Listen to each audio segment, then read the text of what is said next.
Ladies and gentlemen, brothers and sisters, children of all ages, get your cocktails together because the show is about to begin.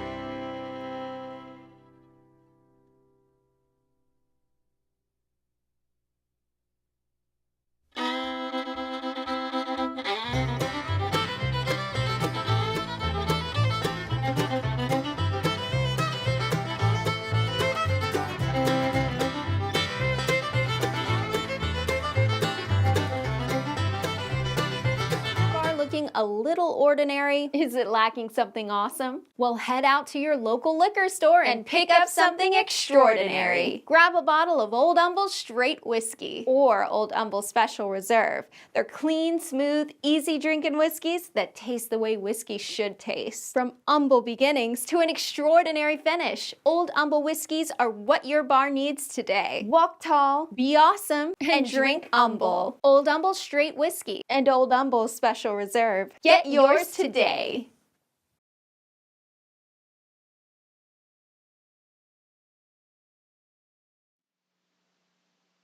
My main cam is not working. What the hell? Ladies and gentlemen, brothers and sisters, children of all ages, we just need to get my camera functioning. What's going on, camera? There it is. Everything properly situated. I am the Old Humble guy, and this has been a bit of a chaotic start to a wonderful evening. Let me fix this so the light gets out of my eyes and I don't have the glare. Where do I need this camera to be? A little bit this way, a little bit that way, a little bit. Yeah, that'll do. Ladies and gentlemen, brothers and sisters, children of all ages, I am the Old Humble guy. This is the Old Humble Distilling Company's cool whiskey happy hour. It is Wednesday night. It is whiskey night. It is time to have some fun. I will be your spirit guide and host for the evening, and we are drinking Boomtown Bourbon. Yeah, we're going to have some Boomtown Bourbon. A fresh pop. Delicious. Our opening shot will be to you and yours and all who have come before and will come after. And hopefully, whatever. Finish that however the fuck you want. Those, you and yours, all that have come before and all that will come after. Cheers. May you all have long and prosperous lives.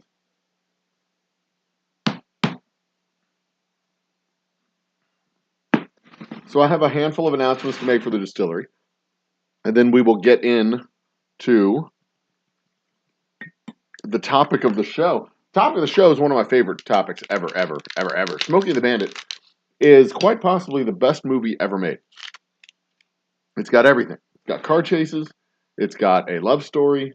It's got that handsome bastard Burt Reynolds. That's a perfect place to have that bottle. Look at that. Oh, it's perfect. Could I have an even better place? I might. Can I put it right there? Yeah. Oh, man. I tell you what, in a couple of months, we're going to have something even better looking than that to be propped up right there. Who do we have there? Mr. Great Shot is in the house. Cheers, Mr. Great Shot. Yeah, that's the topic tonight. We're going to talk about the 900-mile route to get from Atlanta to Texarkana. And those of you who are capable of using Google Maps might know already that is not a 900-mile route. But there's context to be had. And with that context, you may learn a new thing.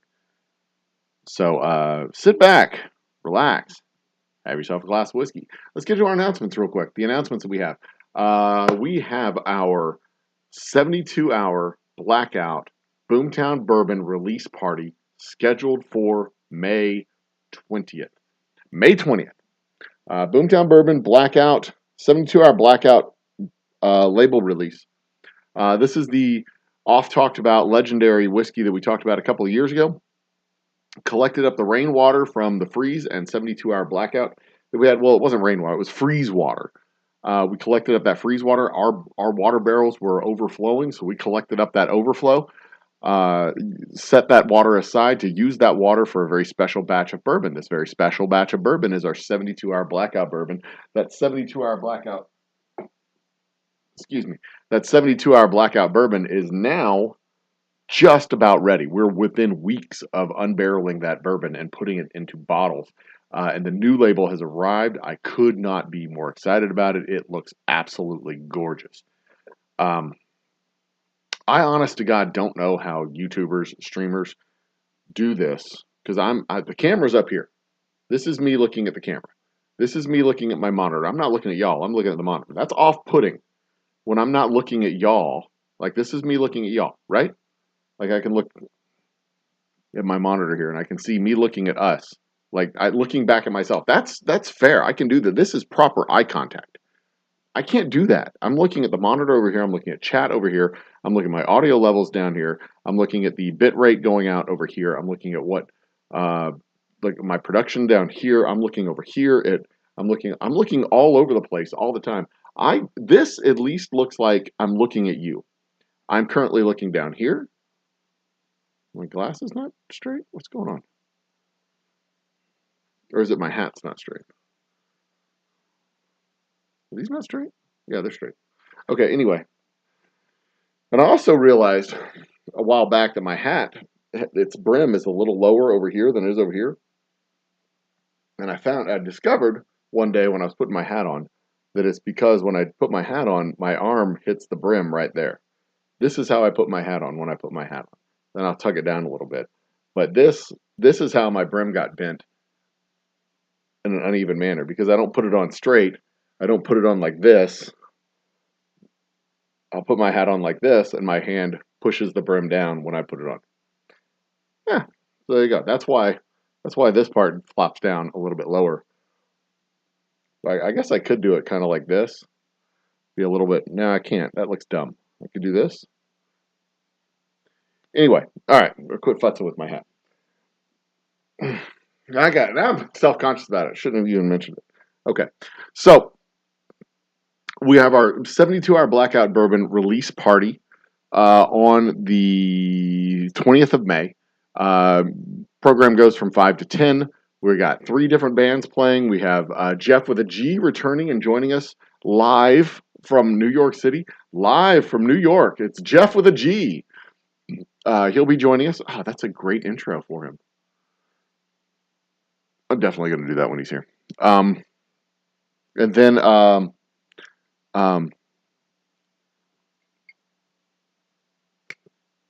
sounds good, Mr. G. So that's the biggest thing coming up. We have our April road show starting in just 2 weeks. I hit the road. I don't have my calendar in front of me, but I hit the road in just 2 weeks. We're meeting with brand ambassadors, the first crop of potential brand ambassadors. We did our nearly 2,000 subscriber special. We still haven't hit 2,000 subscribers, so we're not doing a 2,000 subscriber. I'm not giving away a bottle of whiskey. We didn't hit the mark. But we will be doing a 2,000 subscriber special. I don't know when it'll be. It'll be coming up hopefully before the end of this month. Probably by the end of this week. Next week sometime.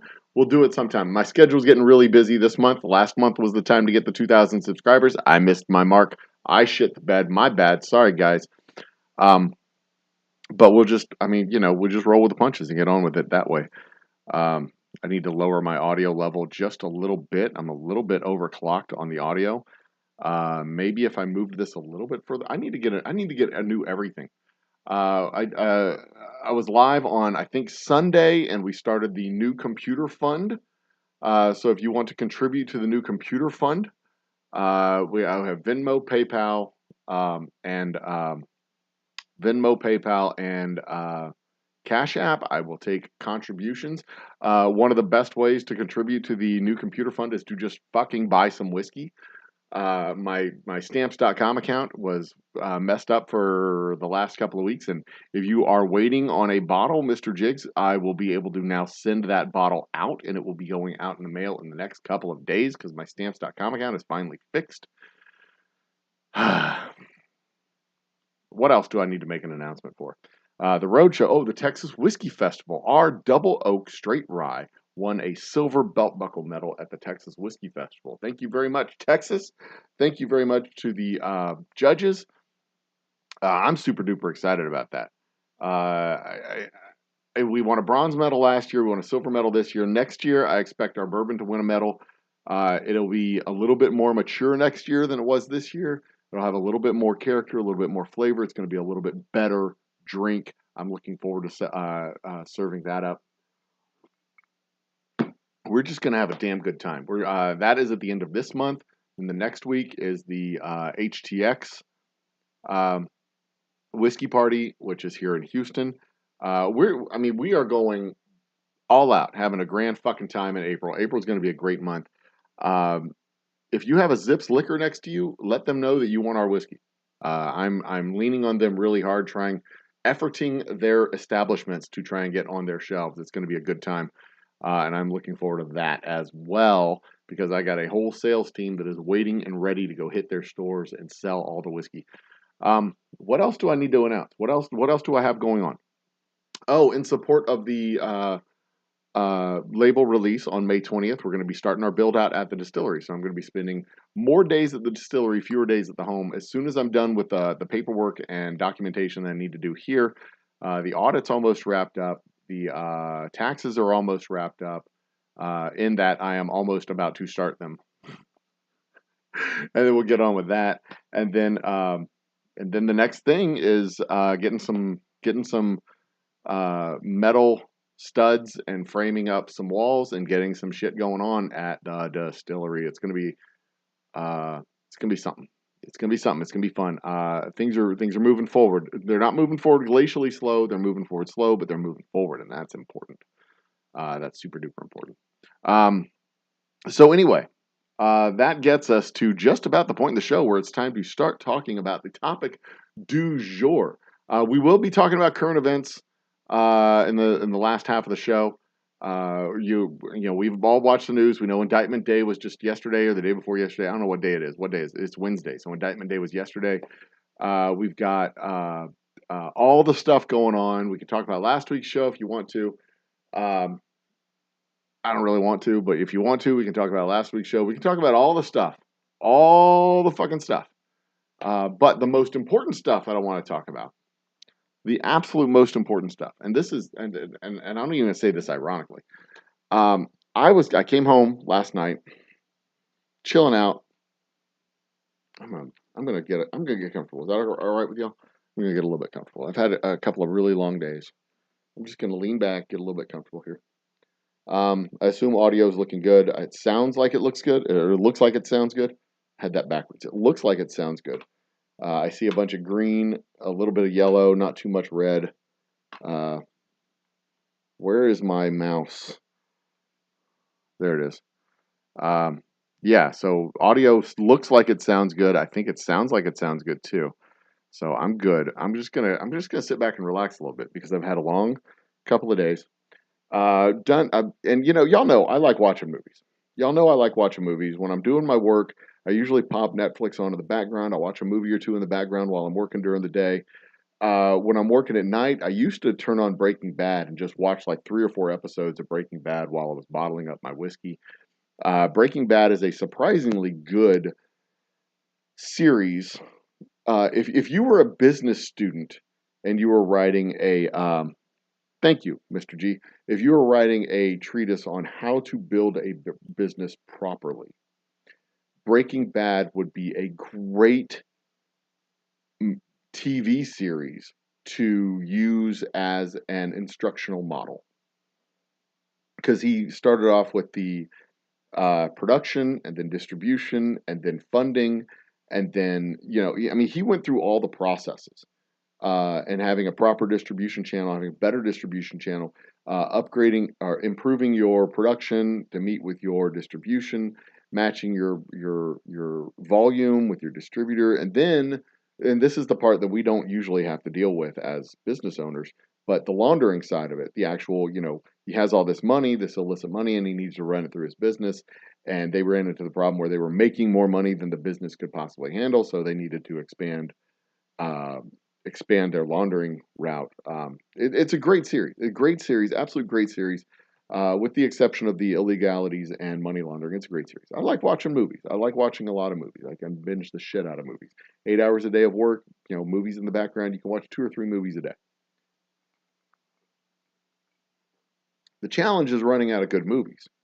But much to my surprise and much to my great unending joy, I turned on the Netflix yesterday evening, late last night.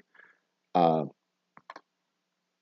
Late last night, and that my lovely wife will vouch for how this went.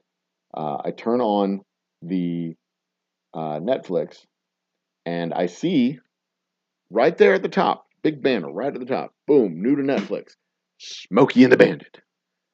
I gasped like a fucking girl. I went, and I turned on Smokey and the Bandit, and I sat down and I fucking watched Smokey and the Bandit last night. And see, here's the thing about Smokey and the Bandit. It's a great movie.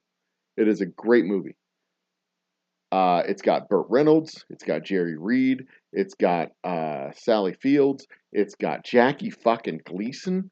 It's got Riggs. It's got a Trans Am. It's got a Basset Hound, for crying out loud. It's got a Basset Hound. It has all the CB trucker lingo. It has car wrecks and car chases. It has a helicopter chase, for crying out loud. There's Big Enos and Little Enos.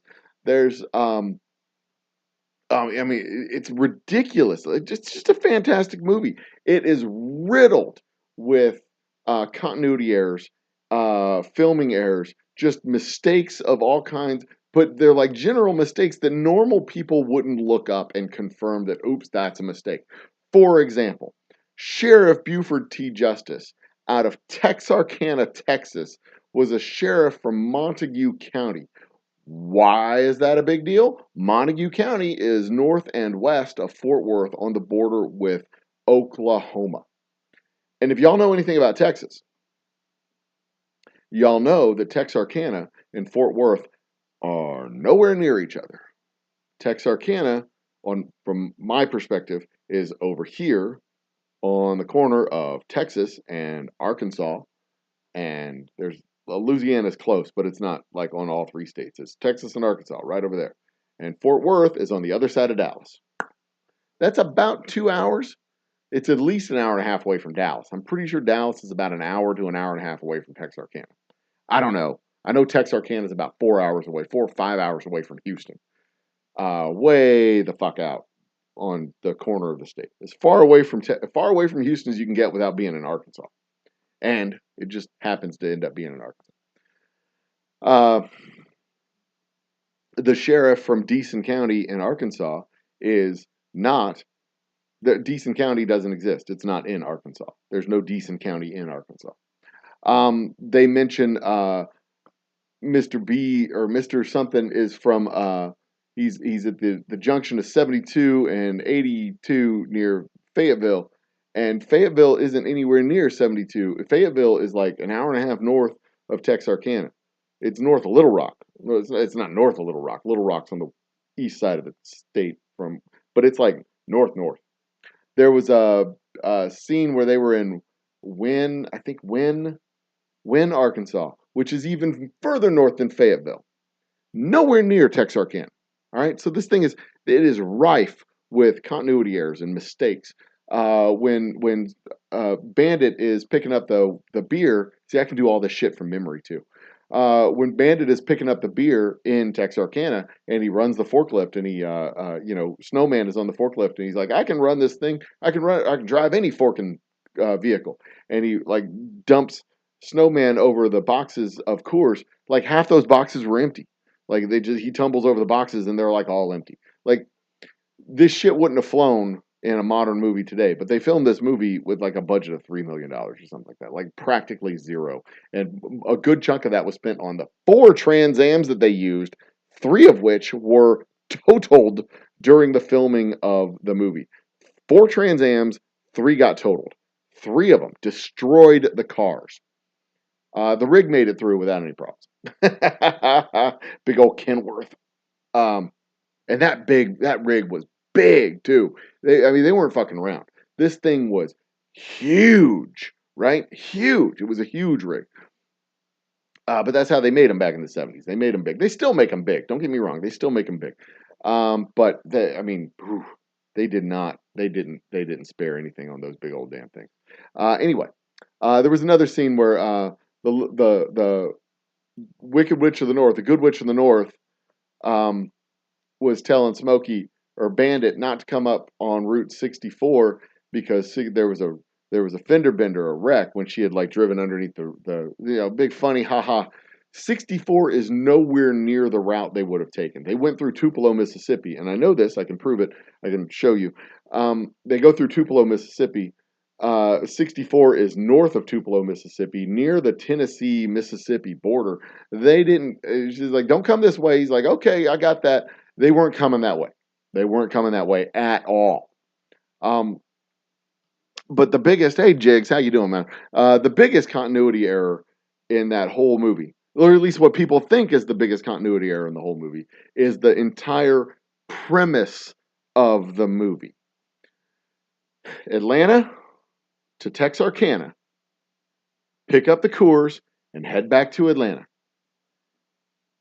28 hours, $80,000, 400 cases of Coors beer, $80,000, which comes out to about $2,200 a case, which is about $8.50 a beer, which is a lot of money today for craft beer. By the way, you paying $8.50, $8.50 a pint at the fucking bar. I mean, a 6-pack of craft beer today is like $12. It's fucking expensive for craft beer. That's why I drink whiskey. Also, because whiskey is a superior drink. But, it's fine. We should do, we should do a Smokey and the Bandit type parody for the Old Humble Distilling Company. Like somebody calls me up in Austin, or I'm in Austin. Somebody says, "Hey, we need to get some whiskey here today." And I'm like, "Well, shit, Houston's 3 hours away. And when do you need it by? Dinner time." And I look at my watch. I'm like, "We can do this. Let's go." And we get in the car and we just like take off. And then there's all the sirens and cops chasing us down and following us. Like, we got to stay out. Anyway, we get back on topic. Sorry. Anyway, so the whole premise is Atlanta, Texarkana, pick up the beer and head back to Atlanta. And the whole the basis is that in 1977 it was illegal to transport beer west or east of Texas, east of the Mississippi technically, but there was a distance limit on how far you could transfer beer, because beer was unpasteurized, and there came a time when you moved it east too far. It was Coors, especially because it came out of Colorado. If you went east of Texas, it was against the law unless you had a properly refrigerated vehicle. And Snowman's vehicle wasn't refrigerated. You can see that. You can see that in the movie. It's not refrigerated at all. So he didn't have the proper permits to be moving beer east of Texarkana. So if you're taking beer east of Texas, you're breaking the law. You're bootlegging, moonshining. I guess it would be moonshining. You'd be moonshining running east. So anyway, that was the premise. It was against the law. And Big Enos and Little Enos, they were throwing a party in Atlanta. They wanted beer, so they're paying every gear jacker that they can find to do this. As according to the sheriff at the beginning of the movie. So they get to the legendary Bandit, and if you look at the signs, you get a picture of Bandit for $1.25 marked down to 75 cents, free autograph with purchase of the picture. This is what the scene when he's laying on the hammock. He's laying on the hammock. It's all marked down, and there's a Polaroid picture on a stand, or Polaroid camera on a stand sitting there. So yeah, so presumably everybody's gotten their picture with Bandit already because he's just laying on the hammock at this point. So anyway, any dipshit with Google Maps can pop open Google Maps and go, "This is ridiculous. It's only 667 miles from Atlanta to Texarkana. It would only take 10 hours to get there and then 10 hours to get back. Why is this even a challenge?" Dirt. Well, here it is, dumb shit. Google Maps is 2023. Interstate highways going from Atlanta to Birmingham to Shreveport, straight up into Texarkana. Interstate 20, all the way, 2022, whatever. It's all interstate driving, 2, 4, 6 lanes, all the way. You can do it in your sleep, get a nap, and have almost an entire day to spare. No problem. No problem. But here's the thing, smart guy. The movie wasn't made in 2023. The movie was made in 1977. And you know what they had in 1977? Bell bottoms. That's correct. Bell bottoms. They had bell bottom jeans. They also had cowboy hats and red shirts. But they also had not as many fucking roads, because some of those roads got built after 1976 when the actual movie was actually filmed. It was filmed in 1976. That came out in 1977. But here's the thing. All of the highways that we enjoy today did not exist in 1977. In fact, the connection from Birmingham to Atlanta didn't exist. 20 went up to right a little bit before the border of Georgia, and from Atlanta it went up to just a little bit before the border of Alabama. So you couldn't just go into Birmingham and go straight across to Atlanta. You could not do it. And it also, there was a break in the freeway between Birmingham and Shreveport. So in order to go highway driving all the way across and not be working on back roads and county roads and state roads, you had to go up through Tupelo or down through Mobile. You couldn't just go straight through the north part of that state. That was not possible. Couldn't happen. Just couldn't fucking do it. And also, if you watch the movie, they entered into Texas and had to go north up into Texarkana. They didn't go just straight up into Texarkana. They went into Texas first. They crossed the state line from Arkansas into Texas, and then they went north into Texarkana through Texas. And when they left Texarkana, they left through Texas because they encountered Sheriff Buford T. Justice, who was a Texas county mountie. He was a Texas sheriff. They didn't encounter Sheriff Buford T. Justice in Arkansas. They encountered Sheriff Buford T. Justice in Texas. So they didn't take a straight shot through.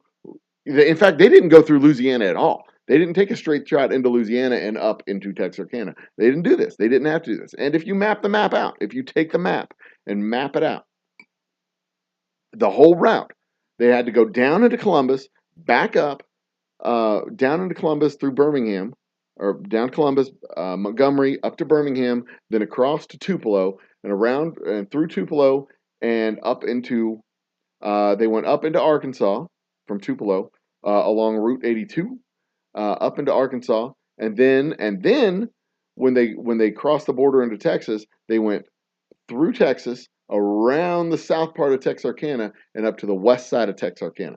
That's the only way they could have possibly done it. And if you map that out, it's still only about 850 miles or so.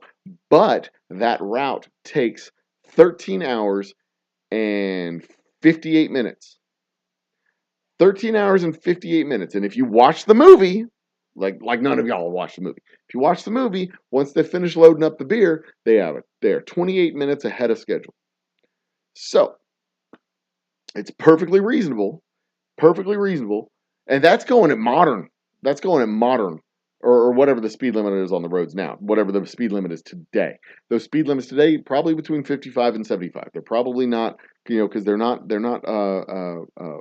full segregated highways the way they are today, the way I-22 and I-20 and all those interstates are. So they were taking these roads. They were avoiding the interstates that were there because they were trying to avoid the cops. They were trying to, they were making the best damn time they could. Speaking of which, there's also another scene when Sally Fields is in the car and she leans over. She goes, "What, are we going 110 miles an hour?" And she says, "Are we going 110?" And Bandit looks over at her. He goes, "Yep." And if you look at the speedometer is clearly pegged on 110 kph. It's kph. They're going 110 kilometers an hour, clearly 70 miles an hour on that thing. I mean, you're looking at it like, that's not, what the fuck huh? They think we're stupid? Yes, they do. They think we're stupid. But that's fine. It's still entertaining. It's entertaining as fuck. I don't care. So anyway, continuity errors be damned. The route they took was not the direct route straight from Atlanta, straight across. By my reckoning, they went. Let me get my notepad here. I wrote it all down just to make sure I got it right. They went, by my reckoning. Oh, there was also a scene where Buford T. Justice gets out of the car and he's talking, and then a rig comes and blows the door off the car. But clearly, when he got out of the car, he slammed the car door shut because he's Buford T. Justice and that's what he does. And then poof, the door was back open again. So anyway, they go Georgia 85 down to Columbus, but I don't think they actually went Georgia 85 down to Columbus. I think they went Georgia. They might have gone out Georgia 85 down to Columbus and up. But when they came back not through Columbus, but through Macon and went their way up 75. Because when the helicopters follow him, he said he's going up on 95. They couldn't have been going up on 95 because 95 is along the coast. But then he says, I got him on 75 westbound going to the fairgrounds. And 75 westbound, the only way you can be on 75 westbound, because it's a north-south freeway, but it goes northwest. It goes northwest from Macon to Atlanta. Macon is southeast of Atlanta. 75 goes from Macon up. So they had to have bypassed Columbus to go up to 75. So at the very end of the route, they were at the very least going up 75. They took a different route home because they were going straight up to the fairgrounds as opposed to going up 85, which again, I don't think that connection was fully made. It kind of bypasses Columbus, so I don't think the 85 connection was fully made. So let me see if I can pop open the map that I had. Because I had a map, because of course I did. Maps. Whoops. Gmail, is it that one?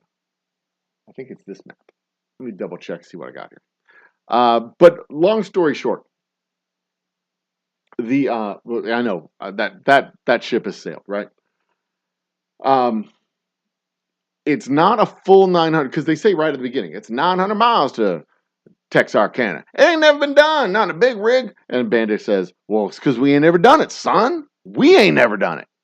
It still ain't never been done. It's not 900 miles. It's close to 850 to 875 miles, depending on the vagaries inside of the fucking trip. But what it boils down to is that trip was not a straight shot. It went down through Macon, or down past Columbus to Montgomery, up to Birmingham, over to Tupelo, and then up into Arkansas, around to the far side of Texarkana, and then back into Arkansas, down into Mississippi, to Tupelo, skirting north along the metros, around Birmingham, back down to Montgomery, across to Columbus, skirting around Macon, going back up 75 to Atlanta. And that entire route, that entire round trip, damn close to 1,800 miles. Damn close to 1,800 miles. It's like 1,750, 1,780 something miles. And Bandit probably took a little bit further because he kept going off road and ditching the cops and stuff like that. But that's the route. That's how it became. Well, it didn't become. It became a 600-mile route. It used to be much closer to 900 miles, and that's how it would be. That's the route they took, and nobody knows the exact route because there was no exact route because the thing never fucking happened, and the producers never mapped it out. Not to my knowledge, at least, they never mapped it out. Cheers, Vanessa. Not to my knowledge, they ever mapped it out because I'm pretty sure they can't map it out. But truckers knew the distance between cities. Truckers know. And if you're going to spout off something like 900 miles, people who know, who've made that route, people who know, they would call bullshit. They would know. You don't fuck with that. You don't fuck with that. If you say 900 miles and people at the time, they're like, yeah, that makes sense. You pass. That's all. It's got to be close. It doesn't have to be accurate. It doesn't have to be 100% accurate. It just has to be in the ballpark. We're talking movie fiction here, right? And if I said it's 200 miles from here to 200 miles from here to San Antonio, nobody's going to say, actually, it's 198 miles from here to San Antonio. They're not going to be like, oh, let me check Google Maps and see how far it really is from where I'm standing right now. They're like, yeah, it's 200 miles. It's 199, I think, from city center to city center. But the reality is nobody fucking measures distance in Texas by miles. They measure distance in Texas by time. How far is it to Austin? It's an hour and a half. Nobody has any idea. Nobody has any idea in Texas how far places are from each other. How far away is Dallas from Houston? About 4.5 hours. 5 if you leave at the wrong time of day. If you leave at noon, it's going to be closer to 5. Because you're going to get caught in traffic somewhere along the way. How far is the way? Nobody knows how far it is to fucking Waco. Because Waco goes back in time about 50 years. It's about an hour to College Station, hour and a half to Austin. It's about I know 199 miles to San Antonio because there's a sign that says 199 miles to San Antonio on the west side of town. It's about 3 hours, give or take, going to San Antonio, 2.5 to 3 hours. Corpus Christi's 4 hours, maybe 4.5, depending on what time of day you leave. Beaumont's an hour and a half. Cleveland is about an hour up the road. And Texarkana from Houston is about 4.5 to 5 hours. Galveston's about an hour and a half, give or take, 45 minutes to an hour and a half, depending on the day of the week and the time of year. But for the most part, you know, you can get there in about an hour. From my side of town, it's an hour or so, hour to an hour and a half. So anyway, yeah. But yeah, you tell it. I mean, at the time, 1977, the trucker says, "Yeah, it's 900 miles." Hey, let me do my Jerry Reed voice real quick. It's 900 miles to Texarkana. Ain't nobody ever done it, son. Fucking Jerry Reed. He was a great fucking actor too. He's a great singer, but a great actor. And that's probably what made him such a great singer, is because he was a great actor and he acted like he was a good singer. Played guitar. God. He even said in the movie, "I should be in Nashville." Like, Jerry, you are in Nashville most of the day. You fucking weirdo.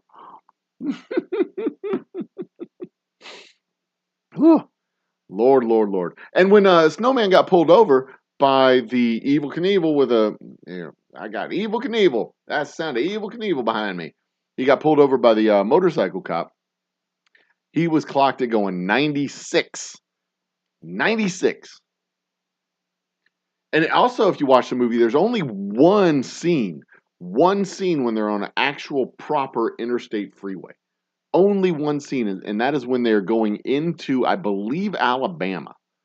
They're going into Alabama, which tracks the route. That tracks the route, because the only stretch of interstate freeway they would have been going on was between Tupelo and probably Birmingham, if they went through Birmingham, because that's where the interstate, they'd have gone down to the interstate, gone down to Birmingham, and then cut down to the south part of the state, and then work their way back up. So it's a great fucking movie. If you haven't seen it, I mean, where have you been? Where have you been? Don't watch the second one. The second one's a piece of shit. They go to Miami and pick up an elephant and bring it back to Texas. It's dumb. It has Dom DeLuise in it. It was fucking dreadful. But Smokey and the Bandit, the first Smokey and the Bandit, it is easily the perfect movie. It's dumb, it's lighthearted, it's fun to watch. It has a basic stupid premise. We're gonna go west.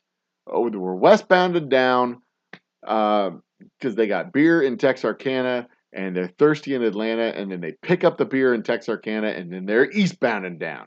Load it up and truck it. They're gonna do what they say can't be done. They got a long ways to go and a short time to get there. They're eastbound. Just watch your bandit run. God, it's a fucking great movie.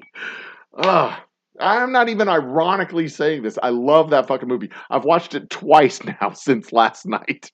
It was on Netflix. I'm like, I'm watching this tonight. I watched it last night, and I watched it again today for show prep. I'm probably going to watch it again tomorrow. It's a fucking great movie. Oh, it's the fucking best. It's the absolute best movie. And if you don't think it's the best movie, you're wrong.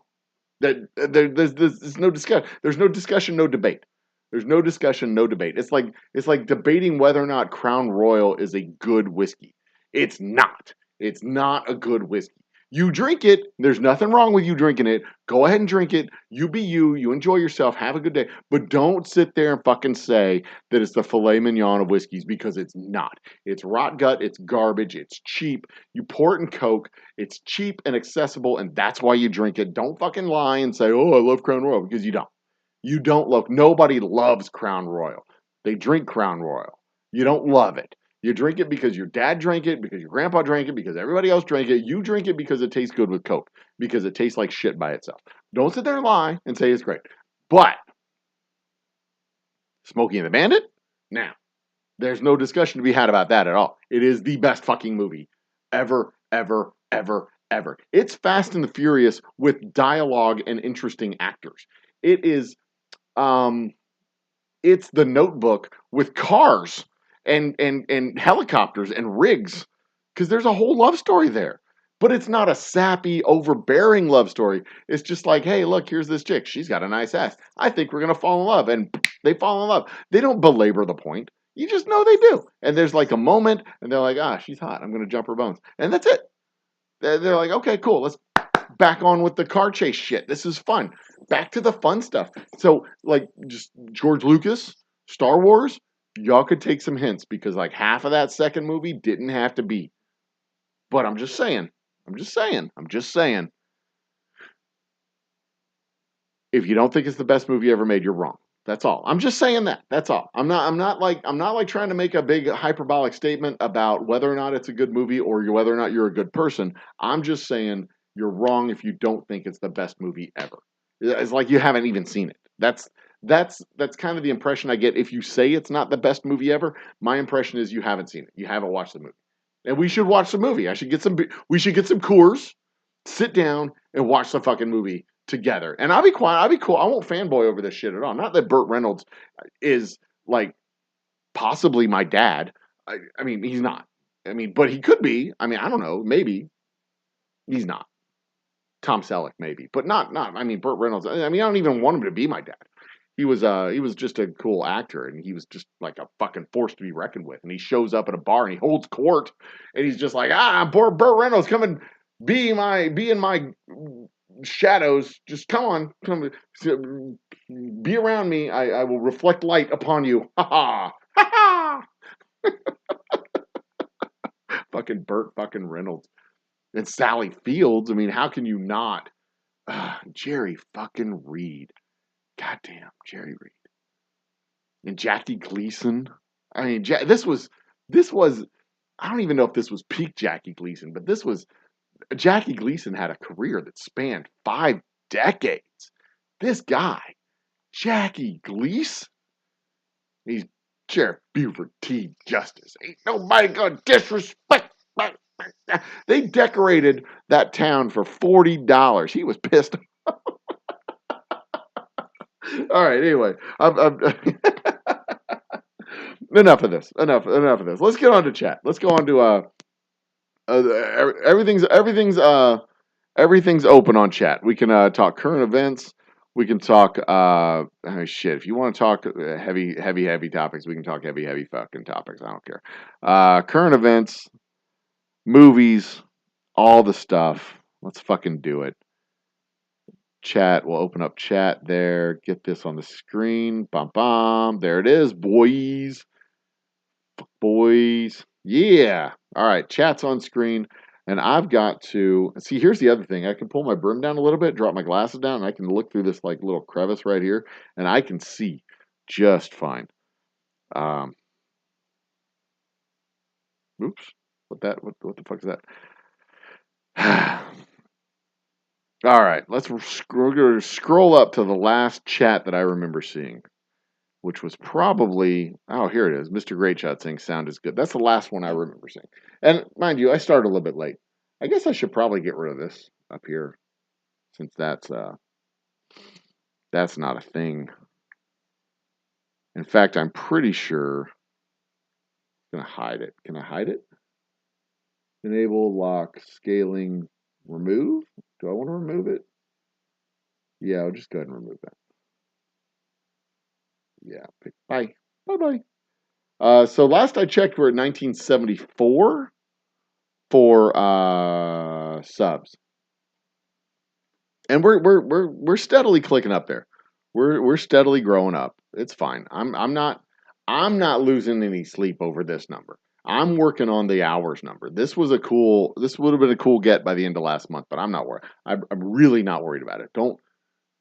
I just want to track that number because I like to show off. It's a cool number. And I learned how to do this thing, and it has my logo. So I definitely want to like more places I can have my logo, the better. Okay, so Jigs is. Oh, and by the way, Jigs, your package will be going in the mail tomorrow or Friday. I had a problem with my stamps.com account. Your package is on its way. Promise. I'm getting it out the door as soon as I can. The movie I enjoyed most with Burt Reynolds and Jakcie Gleason, but never understood Dom DeLuise in it. Oh, Jesus. See, and here's the thing. Burt Reynolds and Dom DeLuise were great friends. So I get why Dom DeLuise got into the movie. They were great friends, and Burt Reynolds was like, I'm doing this movie, and Dom DeLuise said, can I be in it? And he's like, yeah, sure. They were the Matt Damon and Ben Affleck of the 70s. You know, where one went, the other followed. And it's cool. They made a great duo. They were in Cannonball Run together. They were in Cannonball Run 2 together. They were in Smokey and the Bandit 2. They were in God, at least 3 other movies that I can't think of the titles, but they were in a bunch of movies together. And they made a cool little pair. So 1,800 miles, 24 hours. It was 28 hours. 28 hours. And in fact, they did it in 27 hours and 50 minutes. And I ought to try and reach out. Maybe one of these days I'll reach out to the. Let's see if I can remember to do this sometime. Reach out to somebody who did the movie. See if they can actually give us the route. Because I'm curious to know how close I am to right. I don't have a fucking thing. I'm curious to know how close I am with the route that I kind of jotted out. There's a couple of discrepancies. Reach out to Smokey and Bandit producers. I'm sure they're still alive. It's only been 50 years, and they were young, so we'll see. See what I can do. Black Beauties were.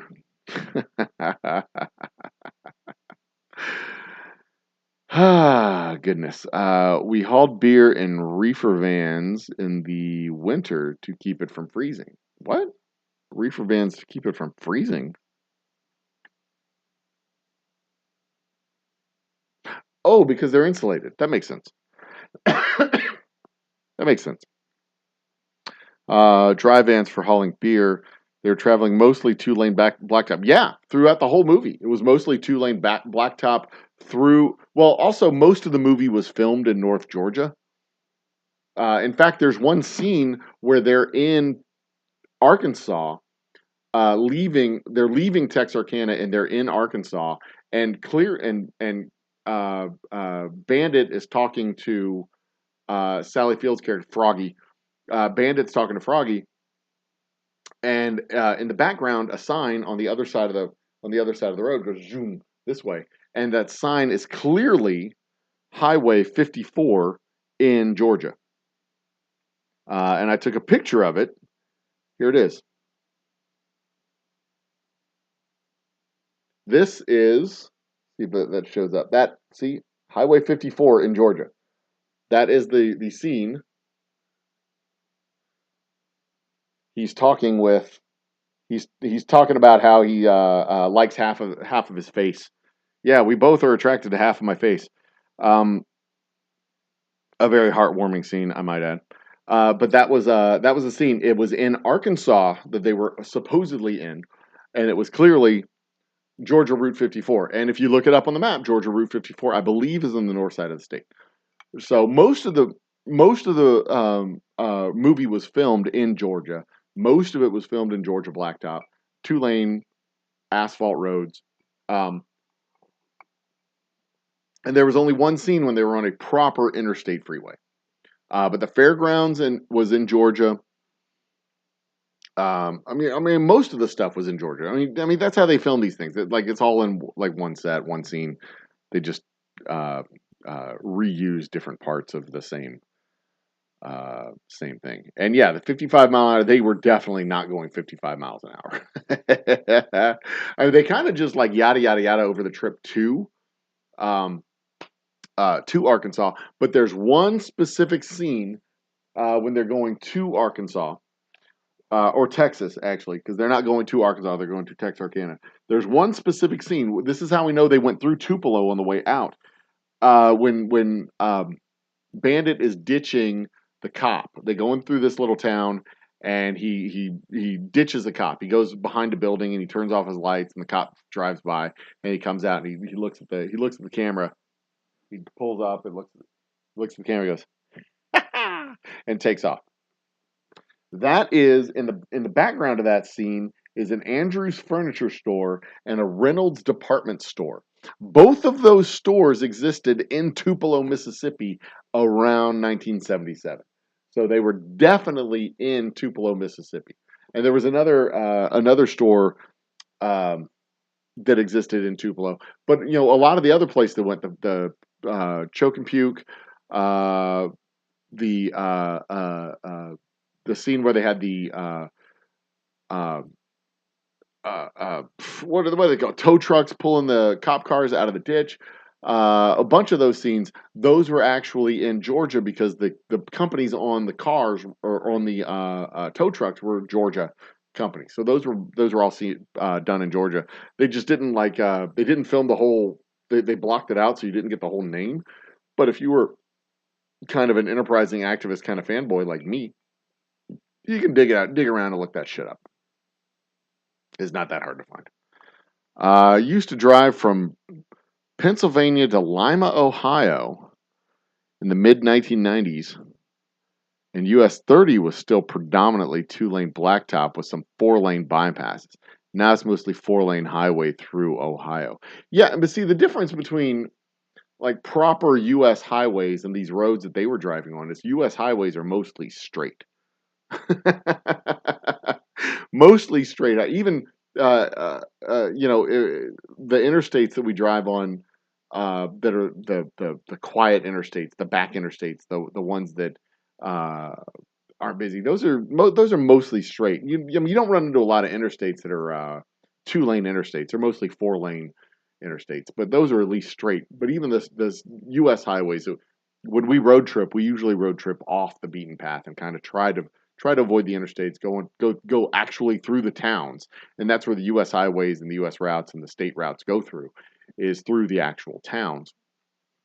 And even those, for the most part, they're 2-lane blacktops that go, but they're straight. They're straight 2-lane blacktops. Not so much with the state highways. They'll kind of, but the U.S. highways were mostly straight. Um, and that was different. That was something that they weren't driving on in Smokey and the Bandit. They were driving on blacktops that really wound around ponds and streams and rivers and all kinds of other shit. Sunflowers has joined the party. It's your son. Glad to see you, my dear. Um, yeah, the old double nickel would have you 80 miles an hour the entire distance to make 1,800 miles in under 24 hours. 65 miles an hour is what you would need to do. 65 miles an hour to go 1,800 miles. You'd have to average 65 miles an hour in order to be able to do it. 1,800 divided by 28 is roughly, because again, it was 28 hours, not 24 hours. They had 28 hours to make the trip. And they made it with 10 minutes to spare. And I think they kind of got a late start because they didn't leave right away. So they might have done it in less than that because he left in the morning. Did he leave in the morning? He had to go get his car, and then he went to get Cletus, Snowman. So, yeah, that's debatable. Anyway, Vanessa Kitty's in the house. Cheers, my dear. My guy. Mr. Great Shot. My guy. It's all time here, especially with the traffic. And here's the other thing. Not only is it all time here, like from here to the other side of Houston, when I'm going down to Corpus Christi, from here to Corpus Christi, it's about 3.5 hours. And one of those 3.5 hours, 1 full hour is from here to Sugar Land. It is at least 1 hour to get from my house to Sugar Land. And then from Sugar Land to Corpus Christi is only 2.5 hours. It is almost as easy to go from Sugar Land to Corpus Christi as it is to go from Humble to Galveston, Texas. It's not significantly longer. It's probably about the same. No, it's about an hour. It's probably about an hour and a half to 2 hours, between an hour and a half and 2 hours to go from Sugar Land to Galveston. Let me see. I can ask. Let me ask Google. Let me ask Google. Maps. Google.com. If I were to ask you, Google, Sugar Land, Texas, are you going to be good? Are you going to do this? I don't know if Google's going to do this. Put it over here. Sugar Land, Texas. Oops, that's YC. I did not hit any of the keys. Land TX. This would be better in Restream. Okay, Sugar Land, Texas is on. Is this going to work? Okay, there it is. Now, like, give me directions to Galveston from Sugar Land.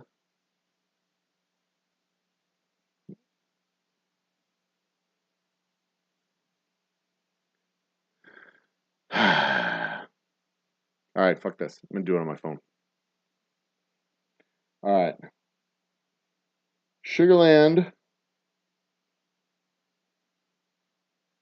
Texas. To, like right now, it's only 38 minutes, but Galveston, Texas to Sugar Land, Texas. 1 hour and 1 minute. So from here to Sugar Land, I wonder, is 1 hour, or Sugar Land to Galveston, from here to Galveston is 1 hour 4. So it's the same distance to go from here to Sugar Land, Texas. Sugar Land is on the southwest side of town, so you know. But here to Galveston, Galveston's on the southeast side of town. It's on the Gulf Coast. It's a beautiful little town. It's a beach city, beach town. So it's an hour and change to go from me to Galveston. It is Sugar Land. It is currently 38 minutes to go to Sugar Land, but it usually takes me an hour. So when I'm driving to Corpus Christi, which is usually I'm driving to Corpus Christi. It's a day-long trip. It's 3.5 hours. So it usually takes me an hour to get from San Antonio or Corpus Christi or Sugar Land to my house. But Maps is telling me it only takes about 40 minutes around this time of day. I do know that when I'm coming home from Corpus Christi, it's usually about 2 in the morning when I'm hitting Houston. So the traffic's not too bad. The traffic is non-existent at 2 in the morning. I'm not gonna bullshit y'all. There's no traffic at 2 in the morning. Okay, where were we? Let's go. Let's keep going. The wheel ain't turning, you ain't earning. Yeah, there were so many fucking sayings.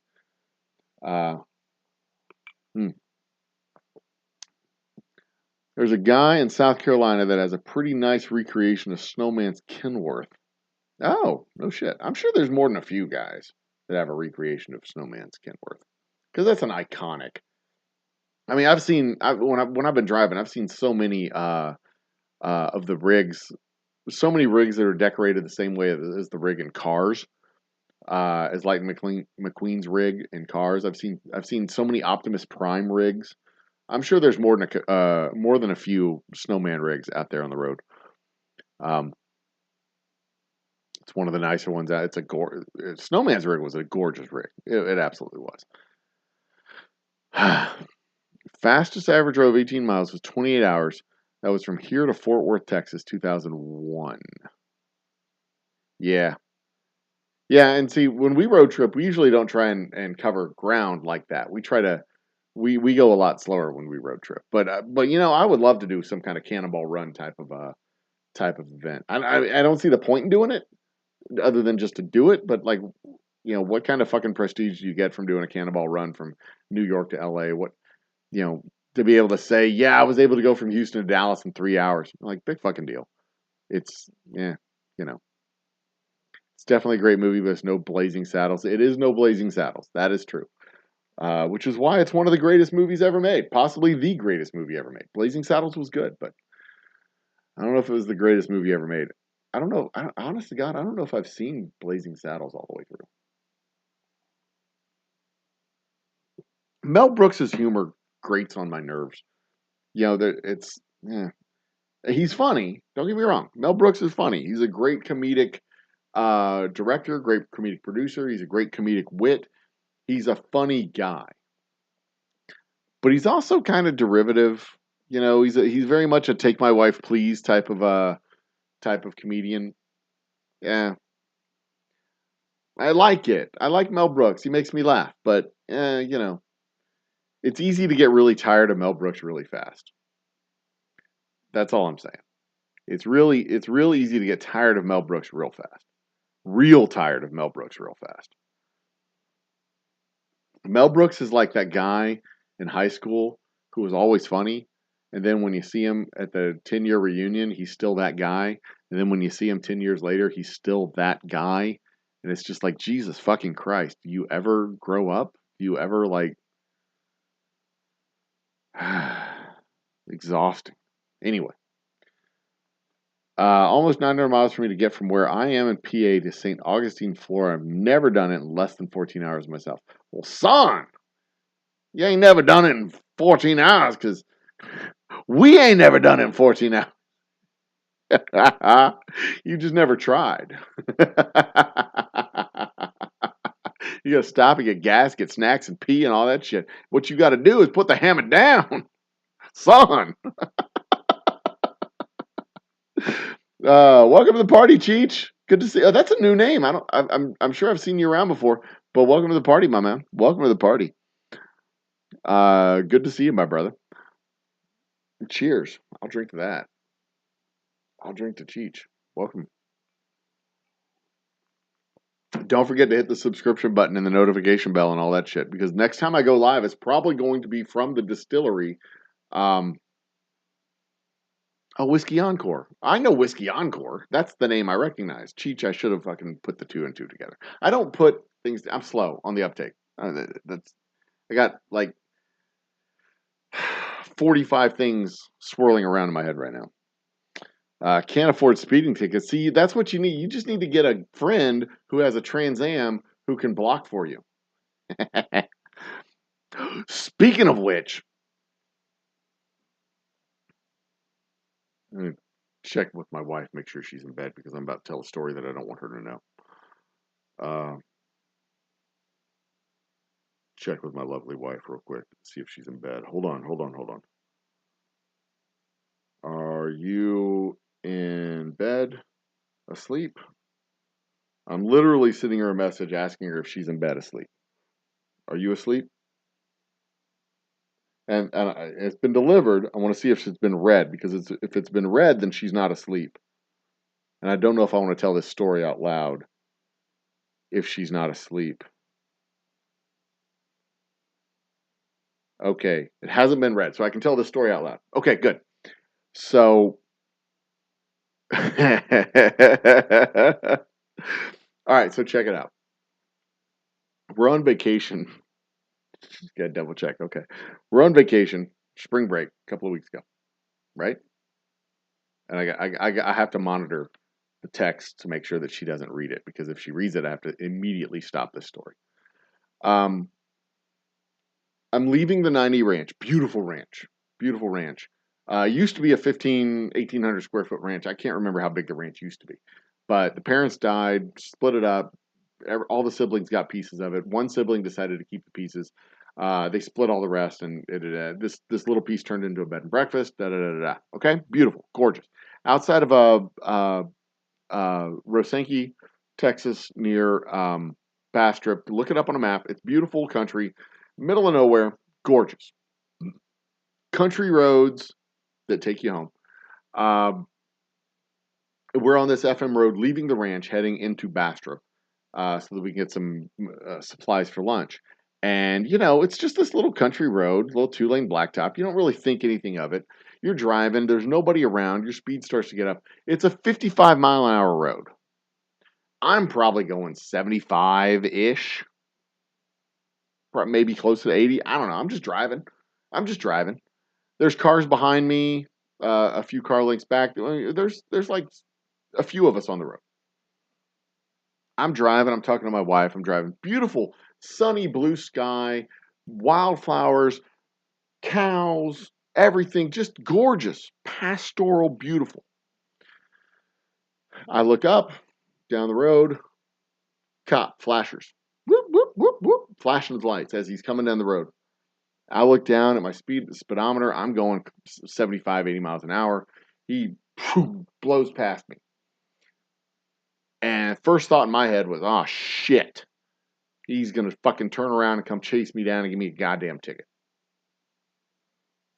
So I think to myself, we need to get the fuck off this road. Because I'm in the front of the line. Like, if the cop's motivated, he's going to come around everything. And if he's motivated, he can pull me over if he wants to. Had me dead to rights. So there's this neighborhood up the way. Dirt road neighborhood. It's not like a neighborhood. It's like farms along a dirt road. There's like several dozen farms up this dirt road.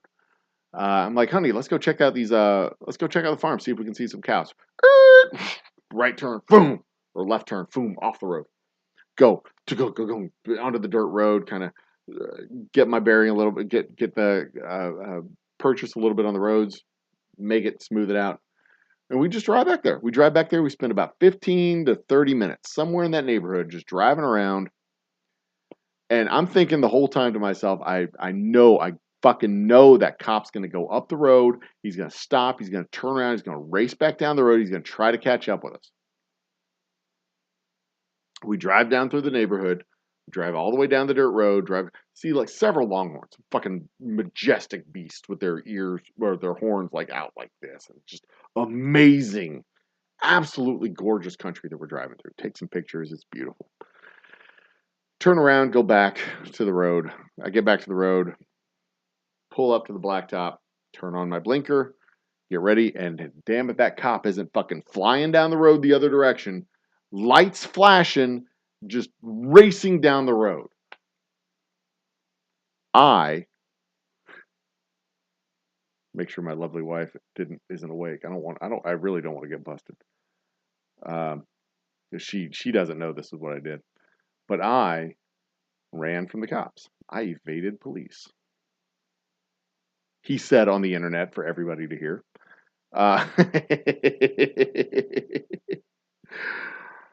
The most exciting thing that I've done in the last 6 months. That's not true. I've done more exciting things in the last 6 months. I hung out with showgirls, for crying out loud.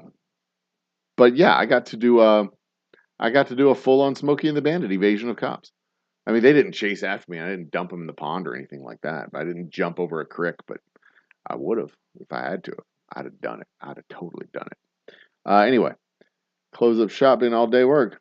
Keep her greasy side down, shiny side up, and I'll catch you on the flip side. 10-4, 10-4, good buddy. See you. See you when you get back out on the highway.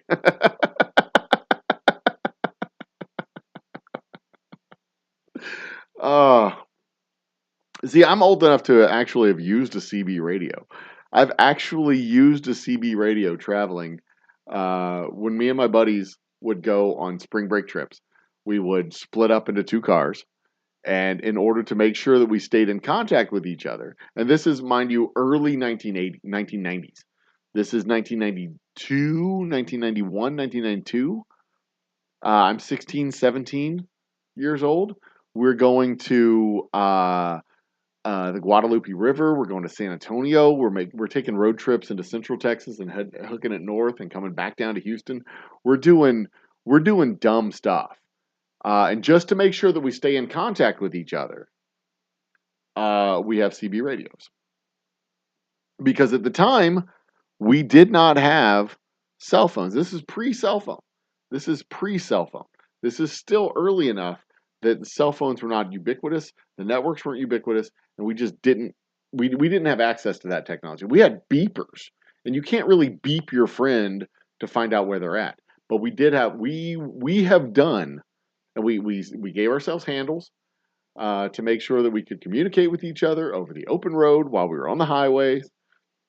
I was Irayman. My buddy was Flower Child. My girlfriend at the time was Jenny Bear. Her name was Jennifer. She was Jenny Bear. Do you still have a beeper? What? Were you a doctor? What? Are you a drug dealer? What the fuck?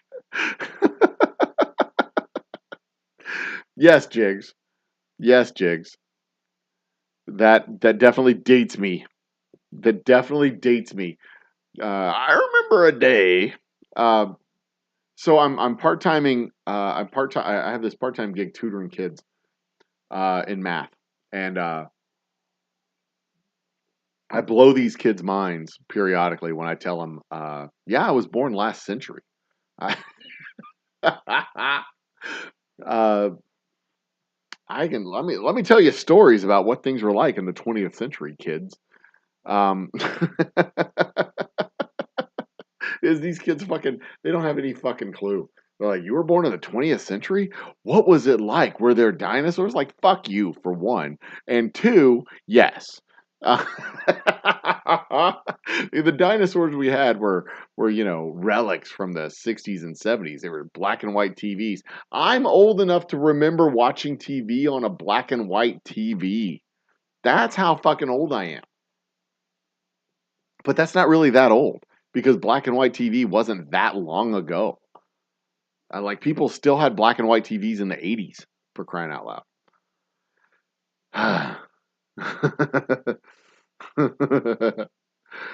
Doctor, not a dealer. What on earth? Who fucking has a beeper in 2023? Are you Captain Marvel? Are you...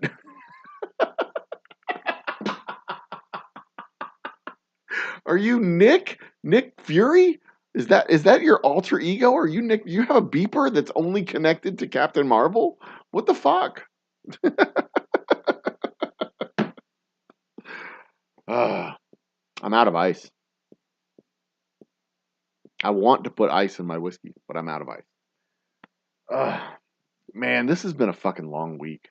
It's Wednesday. I mean, a long week, like since last Thursday. It's been a long week.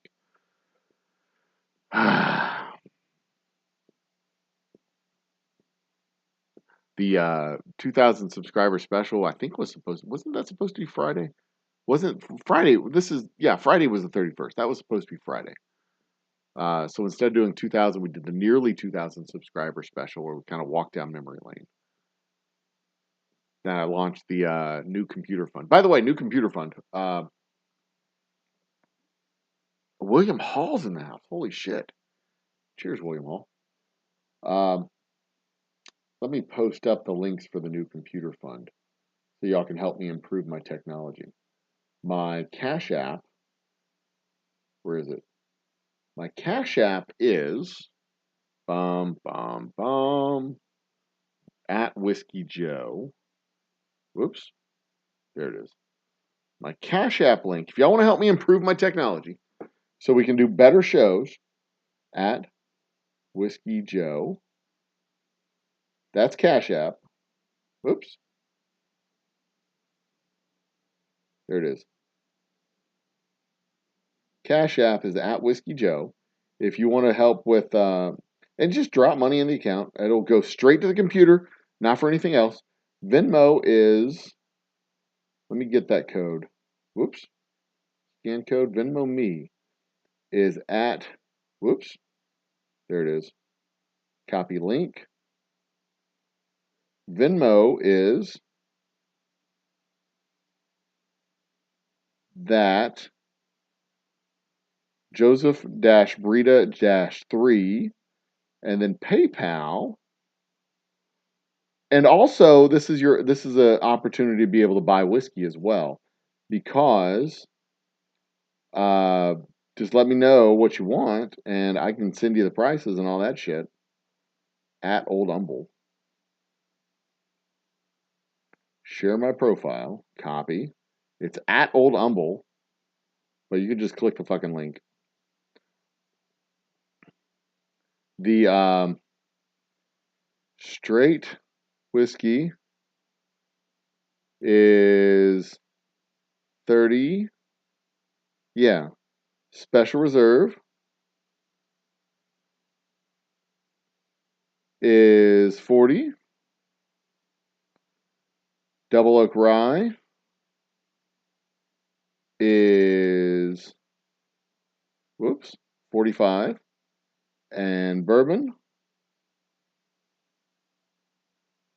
is 60. There we go. Add $10 shipping.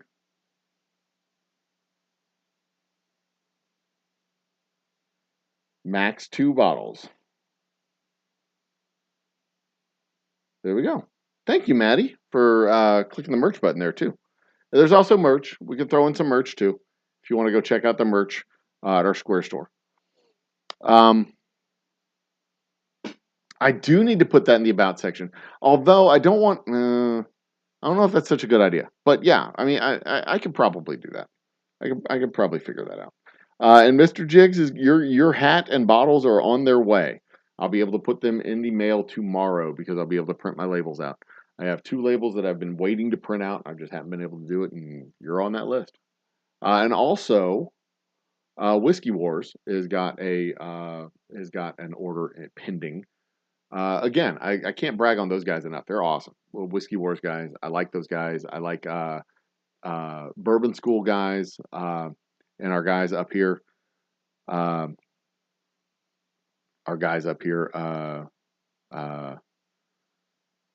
Cheech from where am I looking? The Whiskey Encore guys. They do a fun live stream too, and it's y'all were live earlier today. Doing a shit. What were your whiskey? Your whiskey talk show was last night, if I'm not mistaken. Whiskey talk show was last night, or was it tonight? I see it come across my notifications, but it comes across when I can't actually access it. It's just I'm busy doing other stuff and I can't see it. But I know y'all do good stuff because I've seen some of the replays. And I think I've even I don't know if I've joined you live, but I've definitely gotten in y'all's chat. And it's fun to watch y'all. And tonight I'm drinking our Boomtown Bourbon, the legendary Boomtown Bourbon. Tuesday nights. That's what I thought. Tuesday nights. Because Wednesday nights, I'm usually very occupied Wednesday nights getting ready for this fucking nonsense. But Tuesday nights, I kind of peruse and get a chance to go actually get and see some stuff. And I think last night, Tuesday night, I was debating going live, and I was like, nah. And then I started playing the game on my phone and just didn't. So I was like, should I go jump in other people's chats, or should I go live myself? Should I get in other people's chats, or should I go live myself? And then I had YouTube open, and I started playing a game on my phone, and then I fell asleep. So that's how long this fucking week has been. And part of the length of this week has been because I've been setting up this event.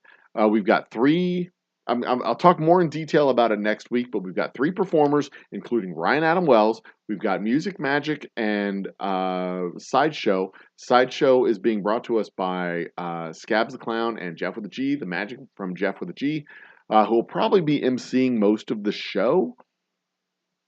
It's on Eventbrite. It's on our Facebook page. We're sharing it out through all our social medias. If you're in the Houston area, come check us out on May 20th. We're going to have all kinds of fucking awesome stuff. Oh, thank you, Cheech, to invite me up on the panel. I might take you up on that offer, and you might regret it. That's my Burt Reynolds laugh. Because I can be an asshole sometimes. I try not to be. I try to be a decent person. I got a big fucking personality sometimes. I try not to overshadow people. It's y'all's show. I'll be respectful to those. Don't worry. I'm a good person. Bad X Bourbon is in the house. What the fuck, man? Everybody's fucking coming out. This is great. I love it. I love it. Y'all did not want to come out for the Waco show. Nobody wanted to come out for the Waco show, but I talk about fucking Smokey and the Bandit, and everybody's coming out of the woodwork. Come on, baby. Let's talk about Smokey and the Bandit. The best goddamn movie ever made. Oh, Jesus Christ. I don't blame you. I don't blame you for not wanting to come out for the Waco show. The Waco show sucked. It was dreadful. It was exhausting to do it, but I wanted to do it. I've been talking about doing it for weeks, and I figured I'd do it. It was a fun thought experiment. I really, it's the apocalypse that everybody who wanted apocalypse wanted and got, and it's just Jesus fucking Christ. But Smokey and the Bandit's a better fucking thing to talk about anyway, because Smokey and the Bandit is literally the best movie ever made. Apocalypse Now? No. Fuck you. No, not even. Rocky? No. Field of Dreams? No. Those are all good movies. They're all good movies. But a perfect movie? A more perfect movie than Smokey and the Bandit? No. You can't. See, Apocalypse Now didn't have a love story. Rocky had a love story and also sports, but it was more love story than sports. Field of Dreams? Don't talk about Field of Dreams. Fucking that is a fucking masterpiece. But it's not the best movie ever made. It was a fucking masterpiece. Major League, Tin Cup, great baseball movies. In fact, there hasn't been a great baseball movie made in a decade. Since Tom Hanks and Kurt. I got your text. Thank you for texting me. Yes, it's finding me well. Things are just crazy. I'm not ignoring you. It's just things are crazy.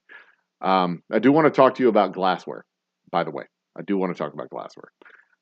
It's almost coming time to get within our budget to talk about glassware again. But anyway, Tin Cup, Major League, Bull Durham. I should do a show about baseball movies. God damn. There's so many great baseball movies, but I mean, I know Tin Cup is a golf movie, but he was a baseball player. There's so many great baseball movies, but there hasn't been a great baseball movie in 10 years. There hasn't. The last great baseball movie, and I don't even know if you call it great, was 2013. I don't even know if that was a great movie. It was a good movie, but the golden era of baseball movies in the 1980s and 1990s. Have there been movies better than Bull Durham? The Natural? Has there been a movie For the Love of the Game? Moneyball? Has there been a movie better than Moneyball since Moneyball? I don't think so. I don't think there's been a movie better than Moneyball since Moneyball. That's a fucking great movie, too. And that's not even about the fucking sport. That's about the economics behind the sport. That's a great movie. Great movie. But none of them.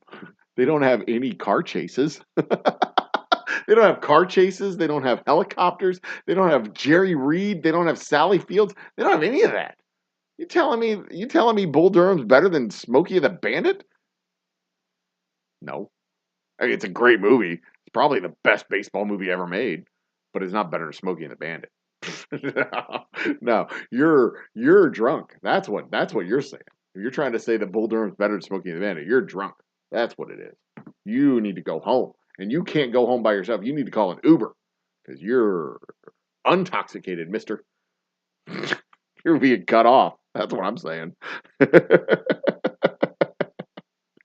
I like the vibe of this show. This is feeling good. I'm enjoying this show. I'm enjoying this show more than I should. How's that Texas sunset this evening? That Texas sunset was like 3 hours ago, man. Stumbled across the Magnus cigar blends today. Ooh, what? $170. Okay, never mind. Pass.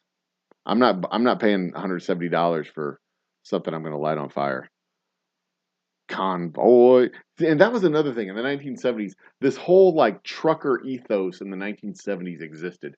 They had that Convoy, Silver Street. They had fucking Waylon Jennings singing Convoy. They had Jerry Reed with his trucker songs. They had this whole like truck rodeos. They had this whole like thing with rigs and overland trucking and all this stuff, and it's never really gone away, but it's never really been as big as it was in the 70s. This whole car culture, truck culture, rig culture, that was all a thing back then, and it hasn't gone away, but it's never been as big as it was in the 70s. The 70s was a weird time, man. Speaking of weird times, my fucking lava lamp is on.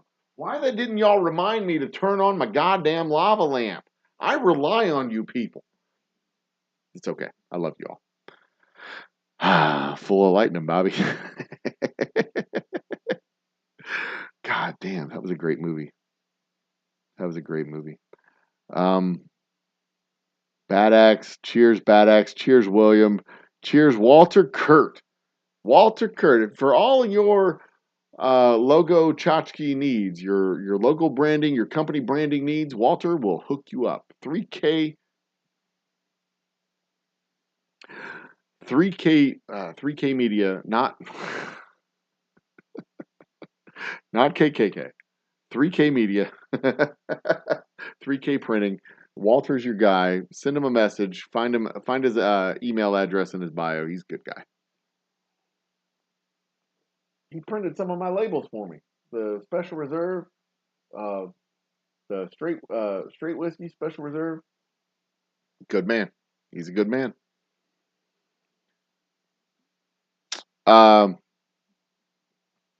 What else we got? Texas Sunset, Magnus Cigar Brands, full of lightning, Bobby. See, when I was a kid, there was so much of the natural that I just didn't get. I thought it was a baseball movie, and I thoroughly enjoyed that. But there was so much of that movie that I didn't get. I watched that as an adult, and I'm like, oh, she's a whore. I didn't get that when I was a kid. Didn't even click. Major League, Convoy. What are you talking about? Great movie. All Good in the Southwest. Man, Moneyball. I love watching movies. I could watch movies. I do. I watch movies all fucking day. They bad movies annoy me. There's certain movies, and there's a certain genre of movie that I can watch and you don't have to be locked into it for the full 90 to 200 minutes, however long they are. I like the movies that I can just listen to in the background. When we're on our road trips, we have the video system in the back of the van. When we're on our road trips, I really, really, really enjoy the movies that I can listen to and follow along. There have been some movies that I've listened to more than I've watched. And there's some movies that you just can't do that. Like Black Panther is one. There's some dialogue, but a lot of the original Black Panther movie, and by original I mean the Marvel movie that was a lot of that movie is fighting and noise and just rustling and explosions and shit. And it's not really that great of a movie to watch on a road trip or listen to on a road trip when the kids in the back are watching it and you're just listening to it. Back to the Future is a great series to watch to listen to on a road trip. To watch on a road trip because they can watch it, they can see all the stuff, and I can listen to it, and I know everything that's happening. Because they've got great dialogue, great acting, great dialogue. Everything that's happening is clear as part of the movie experience, and they're not forcing you to fill in all the blanks. I really hate it when a director forces you to fill in the blanks when they're just like, they can do it, they can fill in the blanks. That's cheating. That's lazy direction. That's lazy. It's making me work, and I don't want to work. I want to say, you tell me the fucking story. Don't make me fill in the blanks of the story. You tell me the story. I don't want to do. You're not paying me to make a movie. I'm paying you so that I can watch the movie you made. They're paying you to make a movie. I'm paying to watch it. Don't make me make the movie. I can make a movie if I want to, and it's going to suck because I'm not good at making movies. I make whiskey. You make the movie. Quit filling in the fucking blanks. Don't make me. I'll be like, oh, that's why they were sleeping with each other. Fucking tell me they were sleeping with each other. Don't yada yada yada over that part. Tell me about it. In graphic detail with pictures, lots of pictures, live action video if you can. Thank you very much. Hey, anyway, find us on Twitter, obviously. It's the same thing for you. Cheers, Mr. Great Shot. I'll be sitting out on a porch with a stick, a pour, a lightning. That's actually what I'm going to be doing at the Texas Whiskey Fest in about 3 weeks. I'm going to be on a back porch with a good pour and a long cigar, and I'm going to fucking have a great goddamn night. Because we want to silver our. Damn it. I need to get my display bottles back up here. But our Double Oak Rye won silver medal at the Texas Whiskey Fest. I am so super duper excited about that. I do know where to find you, Walter. And as soon as I need something, I am going to reach out and poke you. Absolutely. BJ and the Bear. Oh, that's a movie I hadn't even. I forgot to even remember.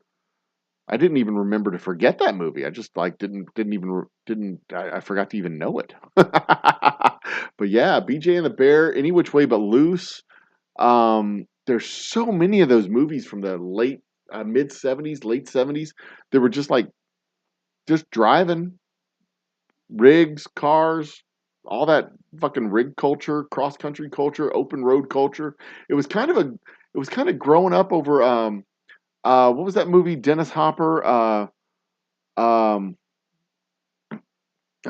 Easy Rider.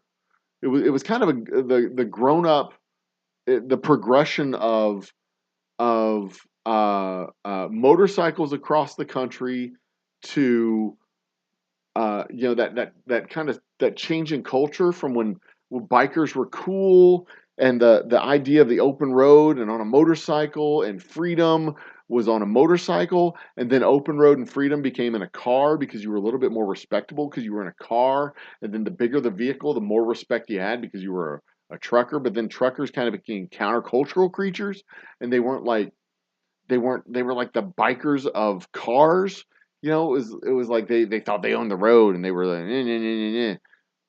There was this weird like development of the culture over that period where it went from motorcycles, because even in Smokey and the Bandit, the motorcyclists, the bikers in Smokey and the Bandit, they were called warthogs. They were degenerates. They were the underbelly, the scrubs of society. And he fucking drives over the motorcycles after he gets in the fight in the choke and puke. He drives over the motorcycles, and they were like, "Yeah, fucking badass." See, the change in culture over the course of 10 years, where you had your bikers and hippies suddenly became bad guys around the Nixon administration, around the 1970, what was it, 74, 72 to 76? Because Carter was 76. So in that stretch from 69 to 76, the hippies and bikers and Easy Rider culture went from the American West, the American freedom, the American ideal to the degenerates of society. Fascinating how culture changed and how you can see culture change in our movies. You know, went from bikers who were the open road freedom guys to the truckers who were the open road freedom guys. Fascinating to see how culture changes in such a short period of time. We're talking 8 years. We're talking Woodstock to Smokey and the Bandit, going from motorcycles and hippies and VW bugs and VW vans and all that shit and the summer of love to those guys are fucking degenerates. How'd you let those warthogs in here? Wild, isn't it? Isn't that fucking wild? I mean, when you're able to look at the culture of America through the lens of its art and the lens of its media production, it's just fucking fascinating. There's a whole goddamn college class to be made about this. A whole college class to be made about this. Yeah. And what purpose did Dom DeLuise serve? Yeah, exactly. He was comic relief in the scenes that Jakcie Gleason wasn't. It was too much. It was more than was necessary, and I don't. I always tell people there's 3 Smokey and the Bandit movies made, but there's only one Smokey and the Bandit. The other 2 are sequels. There's one Smokey and the Bandit. One. It's called Smokey and the Bandit, and the other 2 just suck. The other 2 just suck. East Bandit. We actually, fun story, when we were driving, on our road trips, there was I think 6 of us, not enough to put into one car. There were 6 of us on the trip, maybe 7, too many for one car. So we had split into 2 cars. We had the CB radio so that we could have our ears on and talk to each other. Good buddy, 10-4, 10-4. We got chastised by an actual trucker who told us to get the fuck off his channel and quit jabbering back and forth at each other like a couple of fucking high school kids. And we said, sorry, buddy, we are high school kids. Over and out. True story. True story. I was driving my car. Mike was driving his car. He had an Impala. No, I'm sorry. He had a Sebring convertible. I had a Mustang, a white Mustang sedan. It wasn't the fast kind. It was a Mustang LX. He had the Sebring. I had the LX. And we were talking back and forth to each other. And yeah, we got chastised by a trucker because we were being we were just talk. We thought we were the only ones using the channel because we hadn't heard anybody else say anything. And the guy said, "Get the fuck off my channel! Y'all are jabbering like a couple of goddamn high school kids." And I like 10-4 that. This is Ira, man. We are in fact high school kids. Thanks for noticing. But you can always change your channel. Thank you much. Over and out. And we didn't hear back from him, so I guess he changed his channel. We didn't change ours. God damn, that was good times. That was some good times. That was some good times. Flower Child. He called himself Flower Child. He came out several years after that. We should have known in high school. We just didn't think about it. It didn't matter to us. Anyway. The Bad News Bears was a great movie as well. That was a great baseball movie. You were right. You were right. Thank you for reminding me of Bad News Bears. Filmed in Houston, Texas, I might add. An absolutely fantastic movie filmed in Houston, Texas. True story.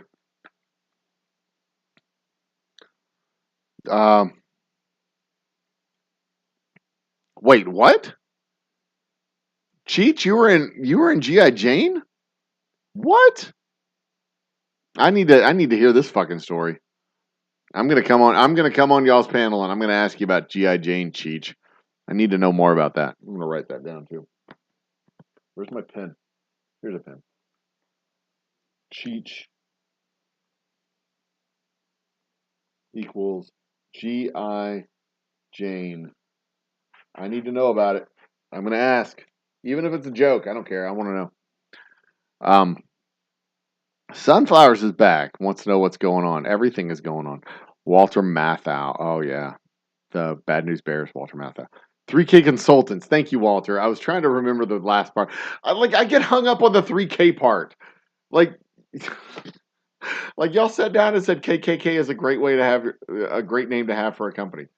But we can't call it KKK. We got to call it 3K, right?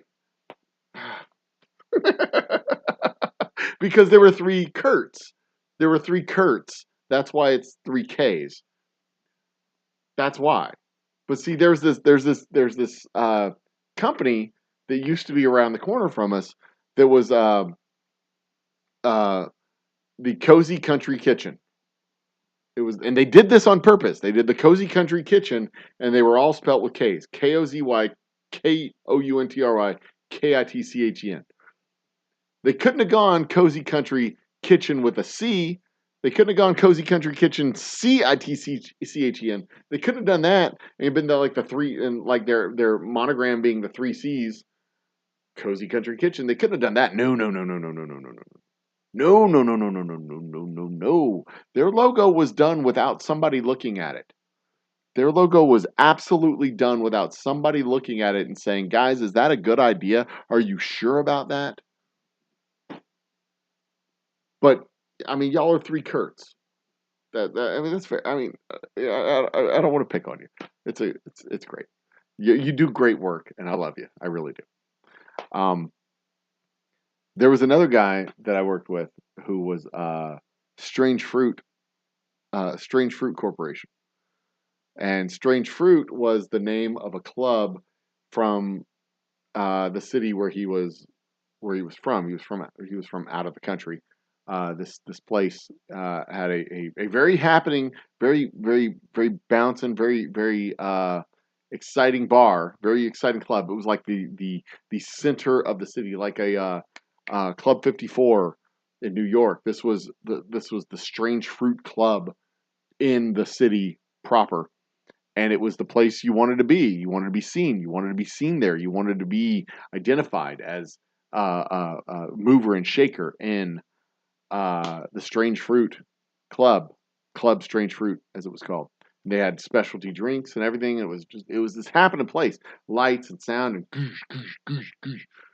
They had all the boots and cats, everything going on. It was hip and hopping and everything. And then he comes here to the States and he makes a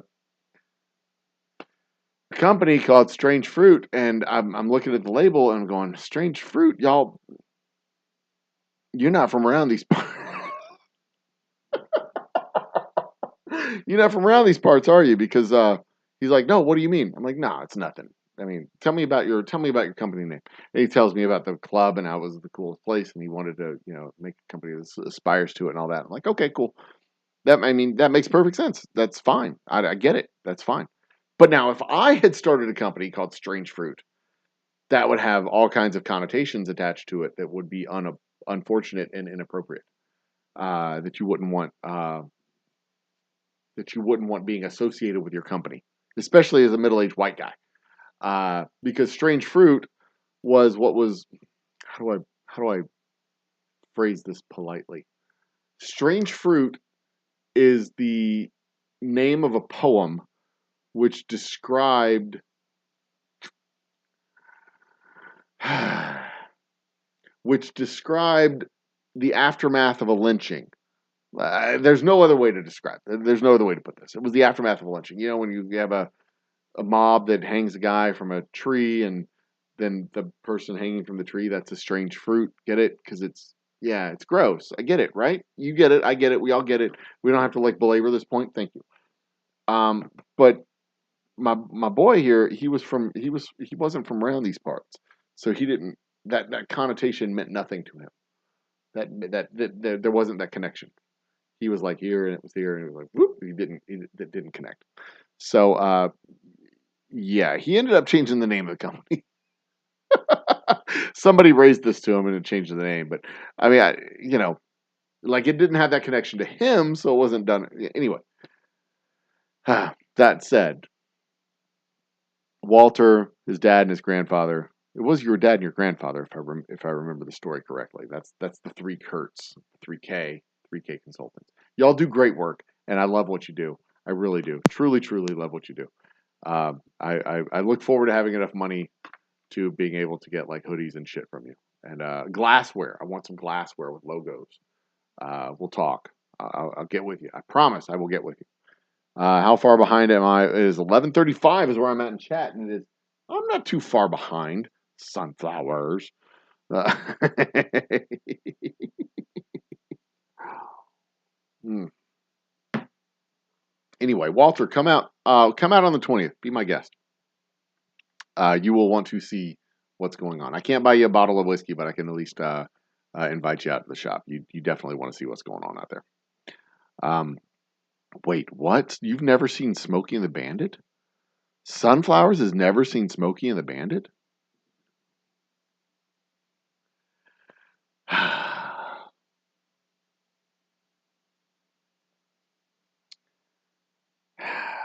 Fucking kids. It's okay. You're still a good person, I'm sure. Yes, it's the best goddamn movie ever made. Yes, it's fucking amazing. Jesus, is it any good? Yes, it's good. Let's see here. Definitely is Mr. Jigs. Perfect night for it. Although it's getting chilly. Oh my God. It rained this afternoon. It is beautiful outside. It is the temperature right now. It's got to be in the high 60s. We haven't had it's 59. It's in the low 60s. It's in the high 50s. Holy shit! When I came outside around 7, it was absolutely gorgeous. I had to go into work for a few hours, but when I came outside, oh my God, it was beautiful. It was warm earlier in the day, and it had this the weather, the air had this thick, pregnant feeling to it. Like it was full, and it was like just like anticipating all this energy coming. And then finally, around 11 o'clock, it opened up and started raining. Finally. And then all the heat fell out of the sky. All the heat fell out of the air. All the rain fell out of the air. And by 3 o'clock, it was in the low. It went from the high 80s to the low 60s today, and it was absolutely beautiful all day, all evening. Now it was raining, but as soon as the rain stopped, oh man, it was absolutely gorgeous. So gorgeous. Um. Anyway.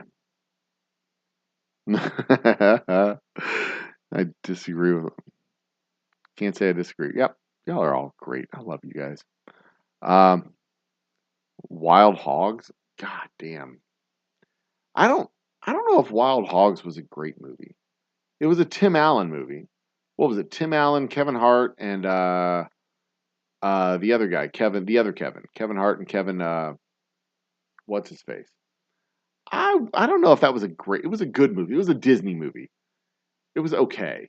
It was a coming of age movie, where you realize the good things in life, blah blah blah blah blah. It was yeah, I don't know if Wild Hogs was a good movie. But that is also an example, going through the cultural ethos of America.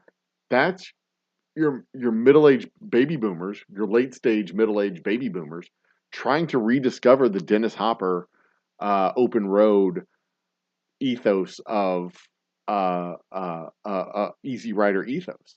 That is that. I mean, that was Harley Davidson's bread and butter for like 15 years, 10, 15 years of uh, selling Sportsters for $9,000 to people who were on the verge of retirement, selling Roadsters and Sportsters and shit. Not Kawasaki, but Yamaha selling V Stars and V Star Pluses to these people who spend $9,000 to $15,000 on motorcycles because they didn't want to spend $25,000 or $30,000 on a motorcycle. This was the definition in the late '90s, mid to late '90s, and early 2000s of boomers just trying to reconnect with that 1960s ethos. Wild Hogs was a movie about that. These were old men who bought motorcycles to make the great American road trip on motorcycles. It was almost a parody, but I don't know if it was a good movie. I don't know. I wouldn't go that far. So yeah. See, Smoking this seriously. Watch it. I mean, if you've got Netflix, Sunflowers, if you've got Netflix, it's there. Go watch it tonight. It's a 90-minute movie like they should be. It is great. Absolutely great. And Jakcie Gleason is fucking amazing. Absolutely fucking amazing. If it weren't copyright protected, I would do a watch through on my show. I absolutely would. In a heartbeat. In a heartbeat. Ugh. Okay. They became bad guys after that. That's right. After the Hell's Angels, the fight that broke out during the Rolling Stones concert, when the Rolling Stones had them come out to be security. That's right. The Hell's Angels, after the 1916 Altamont Free Festival, went from hippies to on bikes to Hell's Angels. Yeah, I mean, I think the Hell's Angels, the Hell's Angels peaked at that Rolling Stones concert in Oakland when they were hired to do security by the Rolling Stones, and they ended up beating up a bunch of fucking hippies, and a couple people died. Maybe, I don't know, but that was when the bikers started becoming the villains, and hippies didn't become the villains until Nixon made them the villains. But that's kind of how, yeah. Um, one of the best men I know. Seriously, I appreciate the sentiment, Sunflowers, but you need to keep that quiet because you might ruin my reputation. I'm a well-respected grouch and ne'er-do-well. But I love you too. Thank you so much, Sunflowers, for the kind words. I do appreciate that. Thank you. And we'll take a moment now for station identification.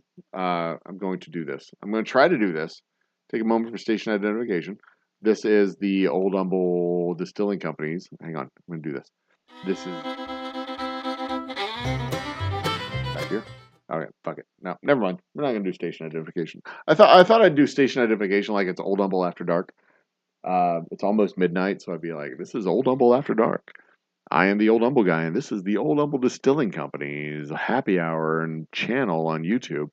We're enjoying a fun discussion about Smokey and the Bandit, great movies from the 70s, 80s, and 90s, and enjoying delicious whiskey. Why don't you come and join us anytime, every time, all day, every day, Wednesday nights at 10 p.m. Central Standard Time. And now back to our regularly scheduled program, the Old Humble Distilling Company's Whiskey Wednesday Happy Hour, episode 213. Ladies and gentlemen, brothers and sisters, I give you the Old Humble Guy. And then I come back, ladies and gentlemen, brothers and sisters, I am the Old Humble Guy. Thank you for coming back and sticking with me through the station identification. I am your spirit guide, and I am here to talk to you about all the delicious things spiritual and whiskey-wise. Yeah, we should maybe do a... No, we won't. Move Smokey and the Bandit convoy up on your list. There was another one that was all like, yeah. Anyway, I'm thinking of other movies. It's like Mad Max without like the shitty post-apocalyptic stuff. It's just good fun. And in fact, that's what he says. When Froggy says, like, what do you do? He says, I drive and have fun. Drive fast, have fun. That's what I do. Full review of the most we expect for no pressure, but you're under pressure. Sunflowers, you are scheduled to come up on my live stream on Sunday to talk about Smokey and the Bandit. You have homework.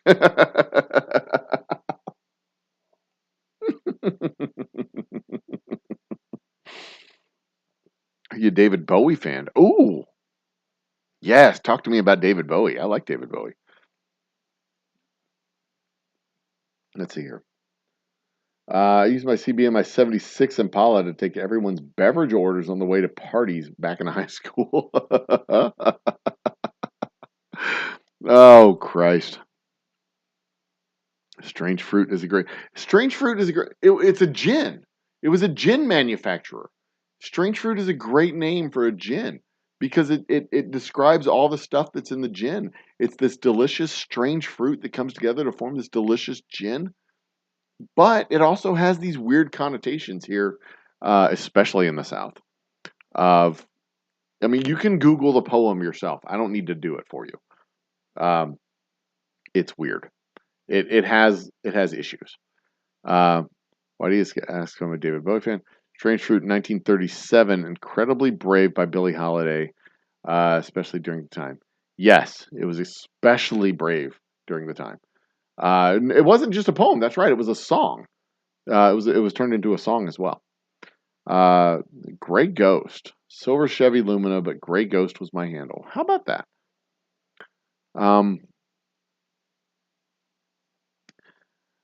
You got it. Used to run rabbit on the highway. Truckers loved me finding the traps and looking for the cherries. Got a bubble gum machine on my back tires.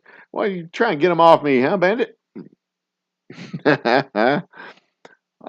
William Hall. I am 55, so yeah, my high school time, 70s, 80s, 90s.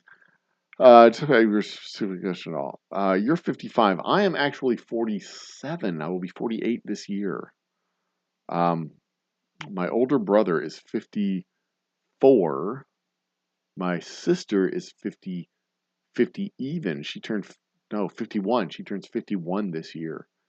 Is that right? 51. That means my brother will be 55 this year. She'll be 51. He'll be 55. I'll be 48. My little brother is the next one. I think he just turned 40. No, he turned 40 a couple years ago. He's 6 years younger than I am. Anyway, Wild Dogs was a mythological movie about midlife crisis. Yeah, that's exactly what it is. But they weren't midlife. Those fuckers were near retirement. They're old. They were past midlife by about 15 years. They're old motherfuckers.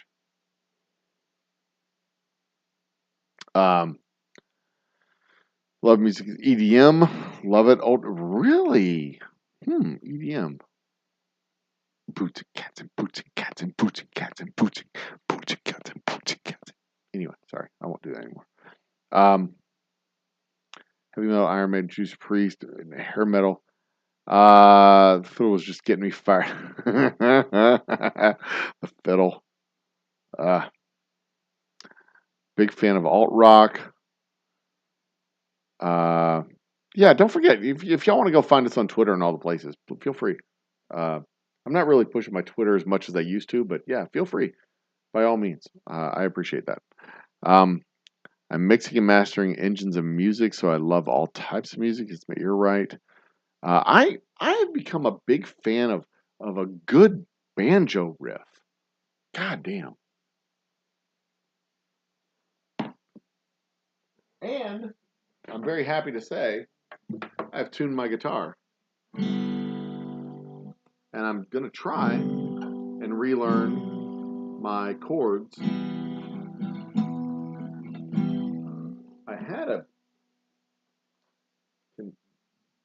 I used to have, there, I use a quarter as a pick, that's fine. Let's see here.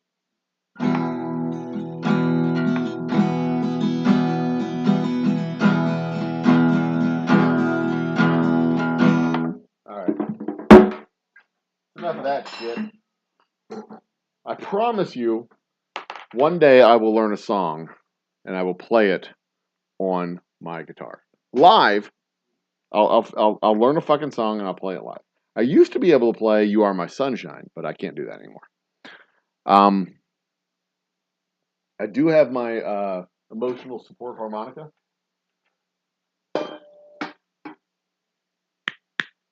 My emotional support harmonica is always here for me.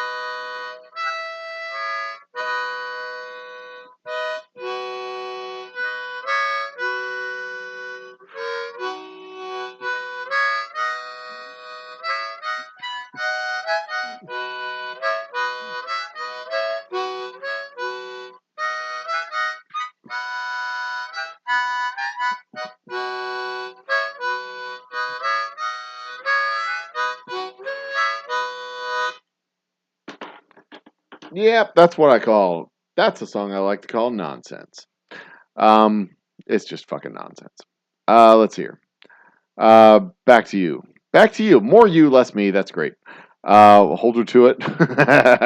I'll go live on Sunday. I'll probably go live before Sunday, but I'll go live on Sunday. Sunflowers, your anticipation, your presence is anticipated.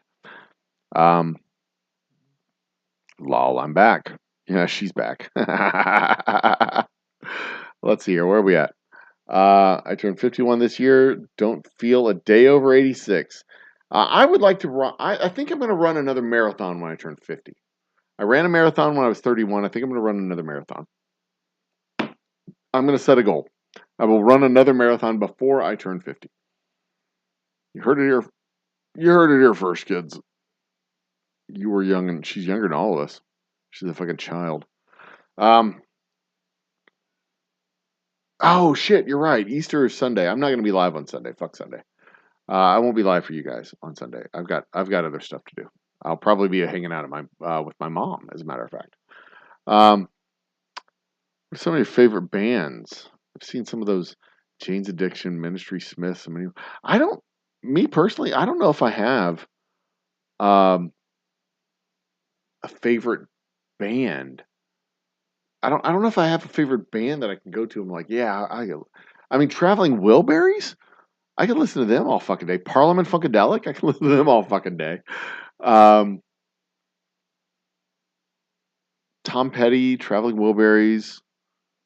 I mean, Ryan Adam Wells. He's one of my faves. I can listen to his shit all day long. Um, yeah. I mean, yeah. I don't know if I have a favorite band. Blues Traveler. I can listen to their shit all day long. Who can I put?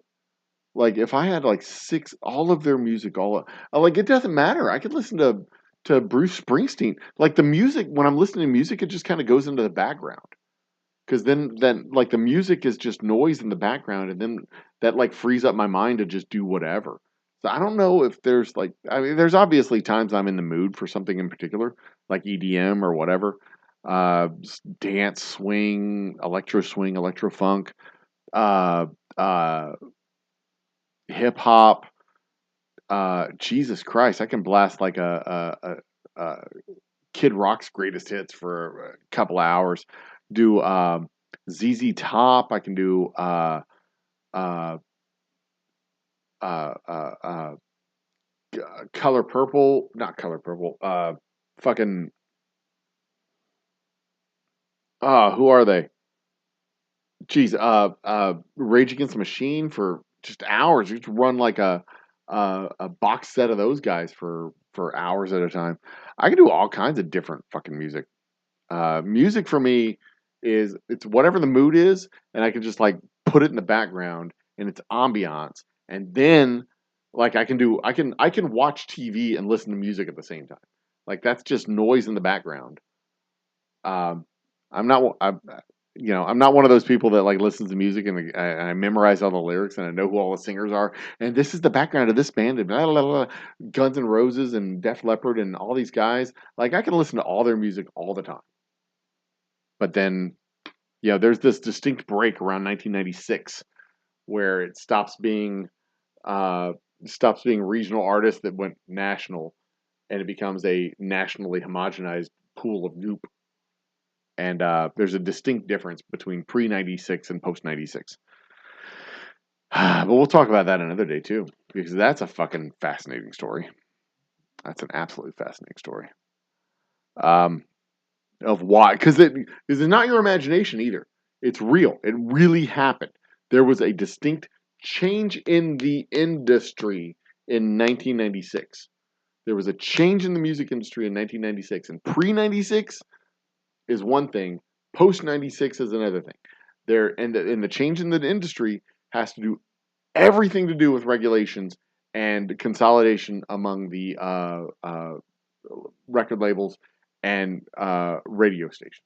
Everything to do with that, because you went from local radio stations and regional radio stations to national radio stations and national broadcasters, and you went from iHeartRadio not existing to iHeartRadio existing, and then all of a sudden you had, instead of regional production houses, you had 2 national production houses all the fucking time.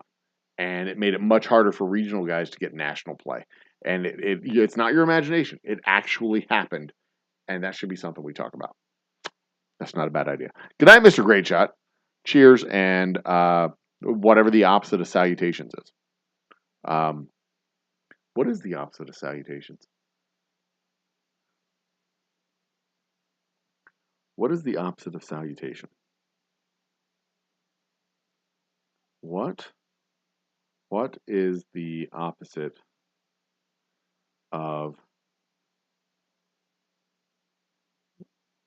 opposite of salutation? Condemnation? No. Reproof? Salutation is hello. Denunciation, dishonor, disrespect? No. Salutation is hello. What's the fucking goodbye? That's not what I'm looking for. Opposite of a gesture of utterance made. Adieu. There we go. That's farewell. Godspeed. Goodbye. Bon voyage. Okay, these are the ones I'm looking for. Not salutation, but rather adieu. Congree. Farewell. Godspeed. Goodbye. Goodbye. Bon voyage. Ignorance? Heedlessness? No.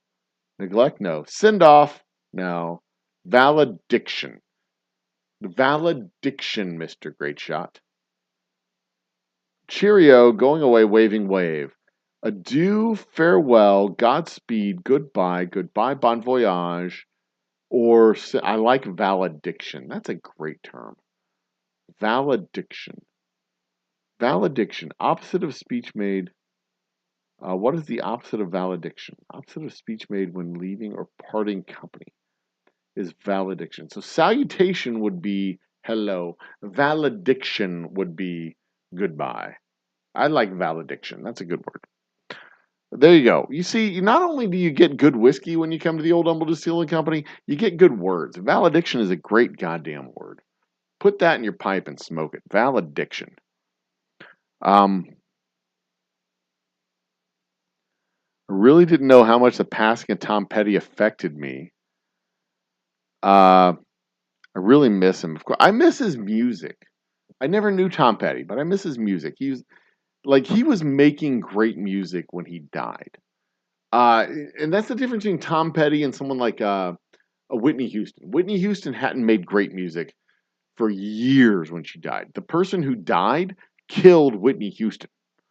Amy Winehouse, she hadn't made, she hadn't quite reached her peak. I guess she reached her peak because she died, but she hadn't quite reached the peak of her talent that she was capable of reaching. There's a lot of those artists that were like that. They died either before they reached their peak or well after they reached their peak. But Tom Petty was still making art. He was still making music. He was still as good as he had ever been. Yeah, he peaked. He peaked market wise, but he was still like it was Tom Petty, and then it was like Tom Petty. You know, like he had this hump, and he was good. He was still Tom fucking Petty. And that's probably what hurt most about his death, because he wasn't at his peak, but he was still making great product. He was still touring. He was still making music. He was still working with projects like the Traveling Wilburys. He was acting. He was doing stuff, and he was still Tom fucking Petty. Um, but someone like Whitney Houston, she hadn't been Whitney Houston in years. Michael Jackson hadn't been Michael Jackson in years, decades even. I mean, he was still Michael Jackson in Japan, but Japan is where professional baseball players go to extend their career. He wasn't Michael Jackson anymore, capital M, capital J. He was just Michael Jackson. But Tom Petty was still Tom Petty, capital T, capital P. He was still that guy, copyright, trademark, all the stuff. He was still doing great stuff. And that's kind of what I miss. Like, he was old, he was late in life. We probably didn't lose out on a lot of what he did. He probably wasn't making much more, but man, it feels like when somebody's in the middle of a sentence and they just stop, you know? You're like, what's the rest of what he was gonna say? That's kind of how it felt when Tom Petty died. He was in the middle of a sentence and he just stopped talking. Yeah, it's unfortunate. That was one of the good ones. That was one of the good ones that we lost. Yeah, that one hurt. That one hurt more than others. That one hurt. Kurt Cobain was probably another because he changed how music was made. He changed how we consumed it, how we listened to it, how it came to us. But I don't think he had peaked yet. He was like Pearl Jam. Pearl Jam. Tom Petty and Pearl Jam are very similar because Pearl Jam, like, they peaked out and they're still making just great stuff. They're still Pearl Jam, man. They're just still amazing. But Kurt Cobain, I think he had a lot of good years left in him. And it was what made him great is the same thing that brought him down. He had two concurrent flows at the same time. That angsty depression thing and the brilliant artistry thing. And this was fueling this, and the bigger this beast got, the harder, the drugs made it really hard to contain it. The stronger it got, the more that fueled this, but the stronger it got, the more it risked the life. And it was, god damn. He could have been, I don't think, all right, here's your controversial statement of the night. I don't think Kurt Cobain was as influential as people give him credit for being, because he could have been so much more than he was. And we missed out on, because of the drugs, because of the suicide, we missed out on a Kurt Cobain that could have been. All we got was the Kurt Cobain that was. And the Kurt Cobain that was is not as good as what people say he was. What we got when Kurt Cobain was LeBron James in his first 5 years. A lot of promise, but not a lot of payout. And when LeBron matured into who he was going to be, we got LeBron James. Right? Right. What we got in Kurt Cobain was what Kurt Cobain could be, but we never realized we never got the full realization of Kurt Cobain because that was cut short. And that's what hurts about the Kurt Cobain thing. What also hurts about the Kurt Cobain thing is everybody like slobbering all over themselves about how great he was. Like, he wasn't that great. He hadn't grown into the greatness that he could be. He was great, but he could have been so much more. We lost out on. What they're slobbering over is the promise that wasn't. We never got that. We never got the promise of Kurt Cobain. All we had was an idea of what it could have been. We have no idea we have no idea how it would have changed the industry. We have no idea where it would have gone. It just stopped. And it stopped on the upswing. And it was like, and that was it.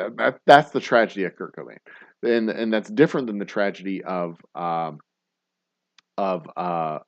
Petty, because Tom Petty was a fully formed, fully realized, fully actualized rock star who was a who did what he did and made great art for what was it 30 years. He made great art and he was making great art to the day he died. Kurt Cobain could have been. He could have been. There's so much about what he could have been, but we didn't get any of it. We got just a fleeting glimpse of Kurt Cobain and he was gone. And that hurts because that could have been so much more. Could have been so much more, but we didn't get it. And that's probably the most annoying thing is all the people who are like, oh, Kurt Cobain, Kurt Cobain, Kurt Cobain. Like, nah. I mean, Kurt Cobain was, but then he wasn't. And what could have been Kurt Cobain, we missed out on. And that's more frustrating than anything else. The Kurt Cobain we got killed the Kurt Cobain we could have had. And I hate that. I really do. I hate that. And there's a lot more to be said about that. But I don't want to talk about that. that makes my heart hurt. I don't want to talk about shit that makes my heart hurt. Anyway, grunge scene was great in Soundgarden, and that's the thing. That grunge scene, like they were the spearhead. Nirvana was the spearhead, and it brought all these other guys out of the woodworks. So Soundgarden and Pearl Jam, and all these other guys, and it just like, yeah. Now you can't stand Springsteen.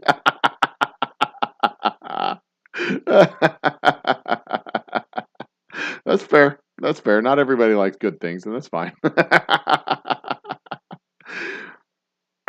But yeah, I would love to get a Queen box set and just blast at the distillery all the time. Bacon's in the house. Holy shit. Did anybody who summoned Bacon? God damn it. Stuff that went down last night. What? You're having to watch a stream because dude, okay, hang on. Like, let's talk about YouTube drama for a second. All right? It's not real. Like, there's no such thing as fucking YouTube drama. It's not real. It's not a thing. Like, all you need to do to avoid YouTube drama is moderate your channel. Like, block a couple of people and poof, there goes the drama. There's no fucking drama. Or don't participate in it. Jesus Christ, the things that went down last night. What stuff went down last night that requires you to not be on my show? Like, the internet isn't real. Like, it's not real. If people are dragging you on Twitter, who cares? Just block them. Fucking let them talk about you on Twitter. Who cares? Jesus. Anyway. Smashing Pumpkins and Green Day. Glad you're almost 2K. Yeah, I'm getting there. It's 170. We're at 174 right now. We're almost there. We're almost there. It'll be there soon. It'll be there soon. No rush. No, not worried about it. I would like to top 5,000 just to have 5,000 because that would be, according to my math, that makes my that makes my hours work. But yeah, whatever. I'm not worried about it. I am not worried about it. I make whiskey and have a YouTube channel. I don't have a YouTube channel and make whiskey. Definitely Friday nights with Whiskey Wars new stuff, but today it's hard to find good. Today it's hard to find good music. I will be on Whiskey Wars in a couple of weeks, is my hunch, because they will. I'm talking to them on the emails. They sent me a message early in March, and I completely missed it. So I got back with them, and we're going to do some stuff. Whiskey Wars is good, guys. I like Whiskey Wars. I like those guys. Yeah, I bitch and moan a lot about whiskey tubers who are all about Buffalo Trace and all about Diageo and all about Brown Foreman and all about the latest stuff that comes out of Kentucky and blah blah blah. Kentucky. Blah, blah, blah. Meanwhile, they've got multi-million-dollar marketing accounts and marketing budgets. And meanwhile, everybody else who has hundreds of dollars of marketing budget to spend, they get no run whatsoever. These guys are out spending thousands of dollars on whiskey and giving free advertising to companies that won't even fucking pay attention to them. But us, who will fucking come on their show, they're like, send me free stuff. Like, fuck you, man. But Whiskey Wars is good guys.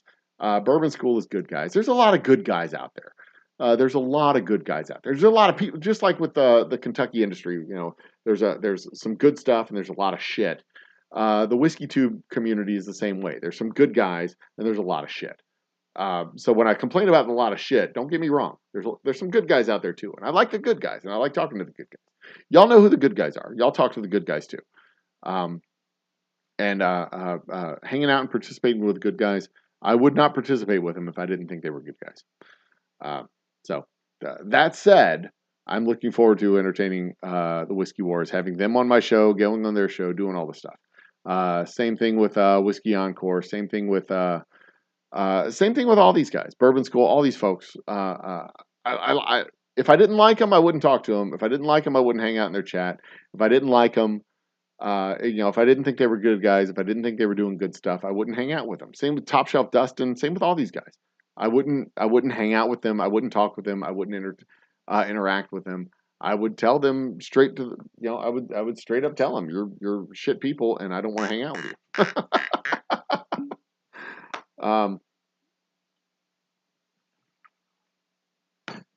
I mean, that's how it goes. All right. I think this is my third drink, so I am probably going to wrap up after this one. What time is it? 12:26, and I'm only 15 minutes behind in chat. I'm doing okay as far as chat goes. And Sunflowers, funny you should mention that. Seattle being one of the best music scenes. We used to have music scenes in different markets all around the country. We had New York and Detroit and Minneapolis and Seattle and LA and Houston and San Antonio and Austin and New Orleans and Tupelo and Muscle Shoals and Nashville and Miami and Atlanta, and that's at least 10 that I can think of just off the top of my head. Vibrant music scenes, vibrant local scenes, vibrant opportunities for bands to kind of learn how to play and then go from one market to the next to the next. You could take your Houston band and go to New Orleans. You could take your New Orleans band and come over to Houston. You go play the circuit. They had like little regional circuits. You go play the Houston circuit and go up play the Dallas circuit and go play the St. Louis circuit and the Wyoming circuit and the LA circuit and hit the clubs in New York and LA and Seattle and Oregon and Detroit, and you could go play all these places and record some music and hit the clubs and hit the circuits. But they don't. I mean, the national scene has kind of destroyed that. We don't have a Houston scene that can pop national anymore. If you want to pop national, you got to leave Houston and go to LA. You got to leave Houston and go to New York, or you got to leave Houston and go to Nashville. There's three: LA, New York, Nashville. That's it. The scene in Muscle Shoals, the scene in Tupelo, the scene in the scene in Phoenix has just like gone. Like they don't have scouts the way they used to, where they could have regional music groups and regional performing artists, and you could hit the regional radio or the local radio, then regional radio, and hit start blasting statewide, and then blow up from the state. I mean, Guns N' Roses hit big while Guns N' Roses was touring on the road as an opening act for another group. That was that, and that's how things would go, But now, if you're not a big group, if you're not a national group, you're not touring, or at least you're not touring anything major. And I know a lot of indie artists who do who try to do good work, and it's a lot harder now than it used to be. It really is, and uh, I would like to research it a little bit more and talk a little bit more about it. But we're going to do a full show about the before and after 1996 and how hard it is. And it's tough talking to an indie artist who's not successful and finding out how hard it is for an indie artist. It's eh.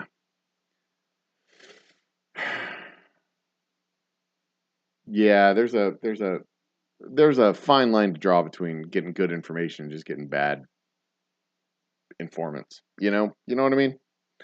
Yeah. Chicago, that was another hot scene for music for a while.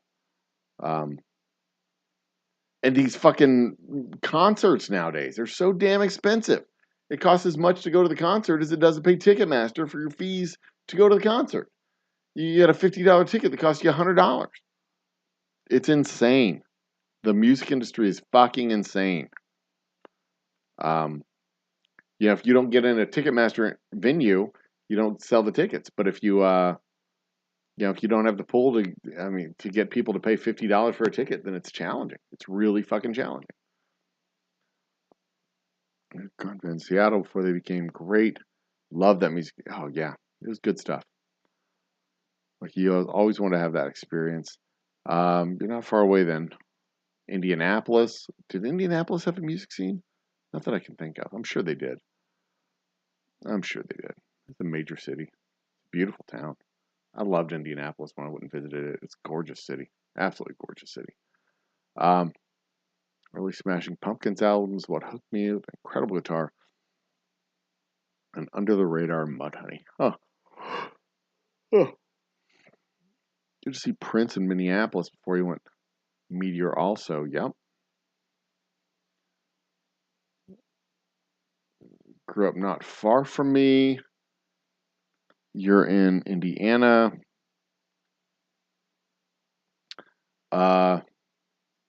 Near me. I went to high school with friends of mine, and I met with many, many times. Oh, how about that? Marilyn Manson? No shit. Mr. Jiggs knew Marilyn Manson. Sensible Living. I think that Marilyn Manson was the best friend from the Wonder Years. Top Hat didn't need to happen. He refused to stop touring to get his hip replacement. Chose to take Oxy instead, and that's what killed him. Huh. How about that? Yeah, I knew it was some kind of a. It was unfortunate the way it happened, but it was just, you know, it's just how it was. He wanted to tour. He got what he did what he wanted to do, and it was what it was. And it sucks. It does. It sucks because he was still, like I said, he was still making music. Good music, new stuff, all the time. It's very unfortunate. Indiana keeps polluting Lake Michigan. And Prince, though a jerk in person, was an incredible. I'll never forget the video I saw. It was the after party from Saturday Night Live. Martin Short was fanboying. Prince was playing in the after party.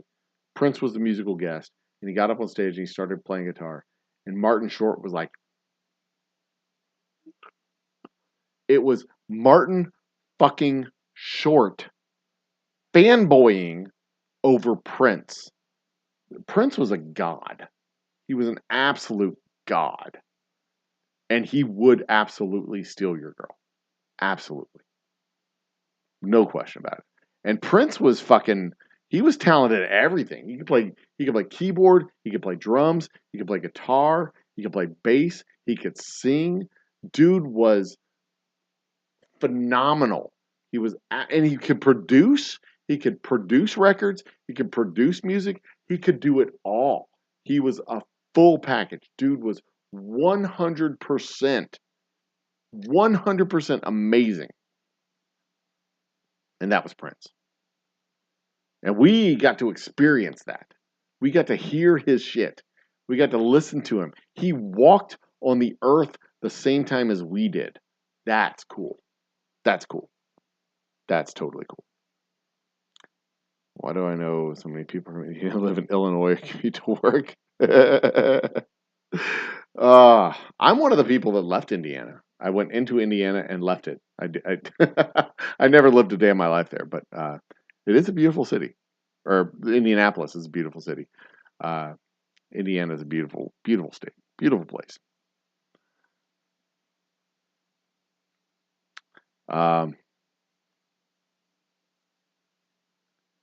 Condemnations. No, I don't want to go with condemnations. I like valedictation. Isn't that what I said? Valedictation? The opposite of salutation is valedictation. Isn't that what I said? The opposite of, yeah, valediction. Valediction. See, you learned something. You learn something when you join the Old Humble Distilling Company's happy hour on Wednesday nights. Pollute more, Michigan, smallest impact, smallest shoreline. I'm not a fan of Prince's songs, but not deny his song.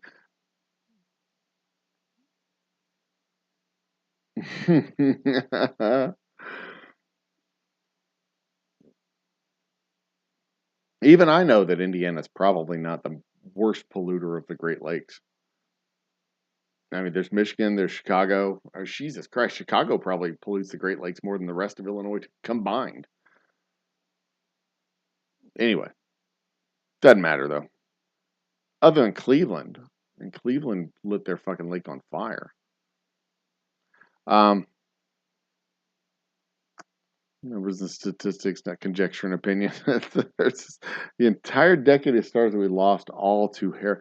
Oh, you're right. Yeah, heroin was a fucker. They took a bunch of guys that were either in their prime or just after their prime, but they took a lot of guys who were just like leading up to it. There's a bunch of groups.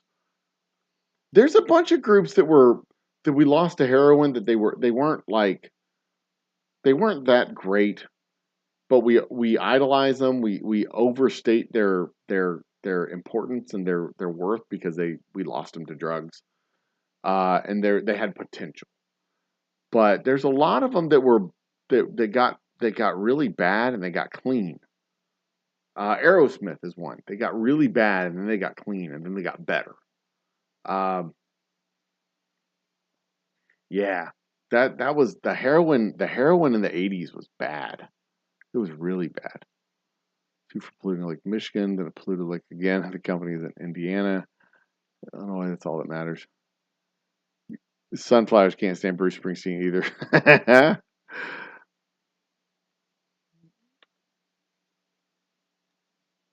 um, what color's your hair? I suspect other than the natural. Jesus Christ. Calm down, go boys and girls. Calm down, boys and girls. Calm down. If you're not here to argue, don't start arguments, sunflowers.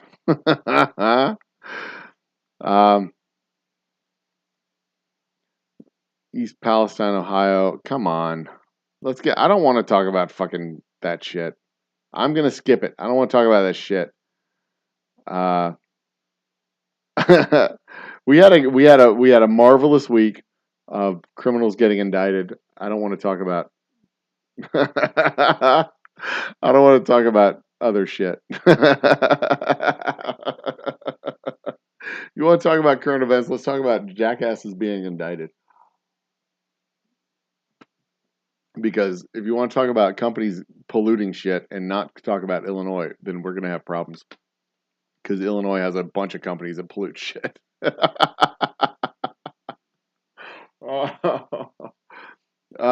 Lord, Lord, Lord. Nothing people can do. The government and politics. See, and actually, Mr. Jiggs, that's a whole lot to be said about that because there's a whole lot about companies offloading the responsibility of cleaning up their mess to everybody else. Like what we had in Palestine. They have this big pollution event, the release of huge carcinogens and a spoiling of entire, watersheds and all that shit.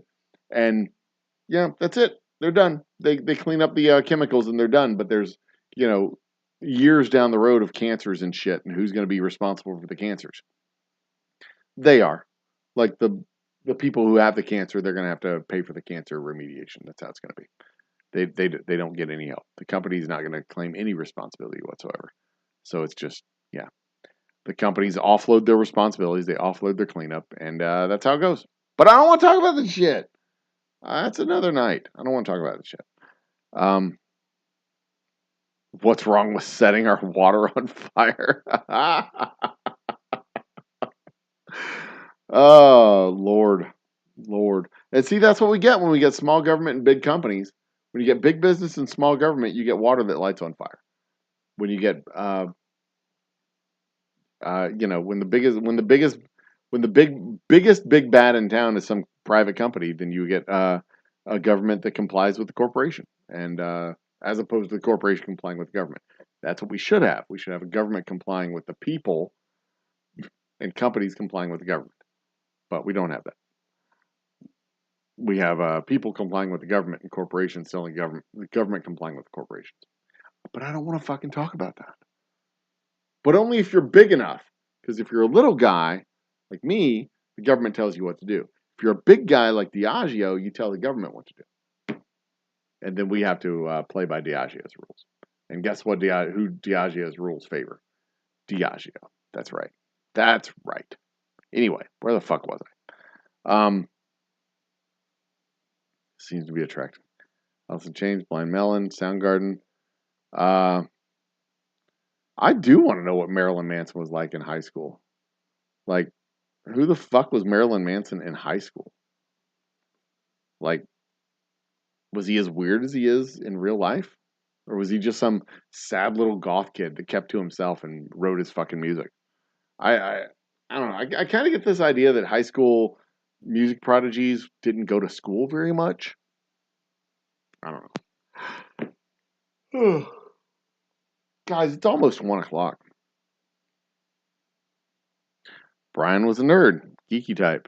Got lots of flack for being a recluse, but is what it was back in the Midwest. Yeah, makes sense. Makes sense. That's kind of how I picture these people. They're like sad little goth kids. They keep to themselves. They write their poems. One of these days, I'm gonna be great. Blah, blah, blah. Whatever, sad little goth kid. You do that. Everybody hated me. Like, we didn't even fucking know who you were. You never talked to anybody. Weirdo. You hated everybody because you thought everybody sucked. You were better than everybody else. Fuck you, asshole. I guess you were a good guy. I don't know. You never talked to me. I tried talking to you and you just moped off. Fucker. Anyway, what were we talking about? Something I can get behind. Cover-ups and lack of response to Ohio Palestine is something that should be discussed and talked about to the end. Yeah, absolutely. It absolutely should be talked about. Because we had the same goddamn thing here in the southeast side of Houston. We had a whole burial pit for contaminants from the paper factory that was over here on the east side of town. And it just so happened to be in the watershed that fed water to this entire neighborhood of people. It became a cancer cluster. But who paid for the cancers? Was it Koch Industries that owned the paper mill? No. No, no, no, no, no, no, no, no, no, no. Those people had insurance. They paid for their own cancer bills. Did the company that owned the berry pits that were in the watershed that let all the chemicals out that poisoned an entire neighborhood, did they have to pay the fucking repercussions? No, they offloaded that shit to taxpayers who had to clean up the fucking Superfund site. That's how it works. You socialize the bad, you capitalize the good. You take the profit, privatize the profit, socialize the loss. That's how they do it. Pump carbon into the air. That's everybody else's problem. I sell electricity. That doesn't fucking matter to anybody. If you actually had to pay the cost that it required for water to be fed to communities in Arizona, Phoenix and Tempe and all those places in Arizona where they have a ridiculous number of people moving to it, if they actually had to pay the cost associated with the transport of the water, nobody would live there because water would be ridiculously expensive. But the water companies offload the cost. That cost gets off to the state. The state pays the cost. The state pays the cost of baseball stadiums. The state pays the cost of football stadiums. The state pays the cost of bringing Walmart to town. The state pays the cost of bringing Amazon headquarters to town. The state pays the cost of all this shit if you're big enough to charge the state and get the state to pay it. The state pays the cost of water pollution. The state pays the cost of air pollution. The state pays the cost of soil pollution. The state pays the cost of light pollution. The state pays the cost of all of that. The companies privatize the profit, socialize the cost. That's how the system is rigged. And when you have small government and big corporations, that's how you get fucked. Every goddamn day of the week. Small government, big companies, you get fucked because you don't get a vote in how the big company does shit. The big company doesn't care about you because the big company only cares about returning value to shareholders. You're a stakeholder. They don't give a shit about you. You're not their responsibility. You're the state's responsibility. And the state has to build roads and pipes for water and electrical lines for electricity and gas lines for natural gas. The state has to do all that shit. The company doesn't have to do any of that. So if the company needs to have 500,000 people, the state has to make sure that 500,000 people can live in their city. But if the company finds another place where they can build a factory that's even cheaper because the city's willing to give them tax abatements, they'll move their factory out to another city. And now the state is stuck with the infrastructure to have 500,000 people in the city, but you've taken your factory that hires the 500,000 people and fucked off to China. So now the state is left with their infrastructure and they don't have anybody that the infrastructure is good for. That's how small government and big corporations fuck you. That's how it works. That's the libertarian dream. Small government, big corporations. Libertarian dream. That's how it goes. But we're talking about Smokey and the Bandit before all this shit went tits up and bad. There's a distinct line to be drawn in 1982 between, small regional companies and big national companies. There's a distinct line to be drawn. Now, there's an argument to be made for big national companies. There's an argument to be made because it's much easier to have 3 major national banks than it is to have 55,000 small regional banks. It's much easier to regulate 4. It's much easier to regulate 6 than it is to regulate 50,000. It's much easier to regulate 5 national meat production corporations than it is to regulate 50,000 small regional corporations. It's much easier to regulate 6 national distilleries than it is to regulate 6,000 local distilleries. It's much easier to regulate all that shit. And if you're going to cut taxes and cut costs, then you want to only have 6, right? If you're going to cut taxes and cut costs, you don't want to have 1,000 regulators in every state. You can't do that. You want to have 5 regulators who can go to each state and make their way around the whole country 5 times in their lifetime.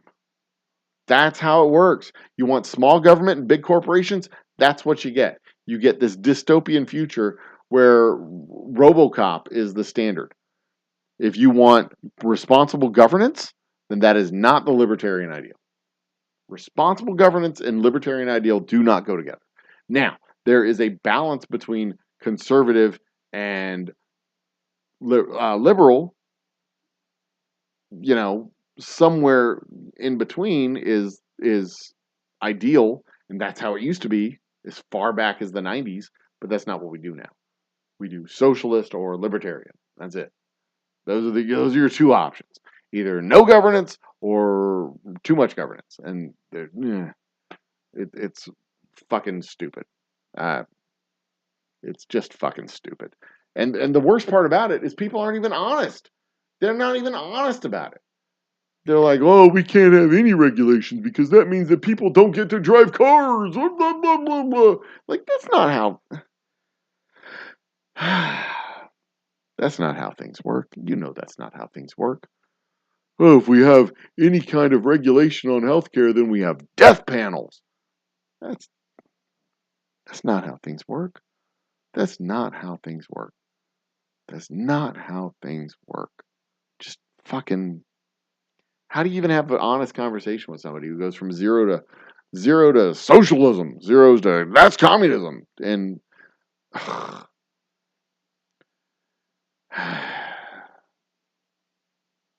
anyway.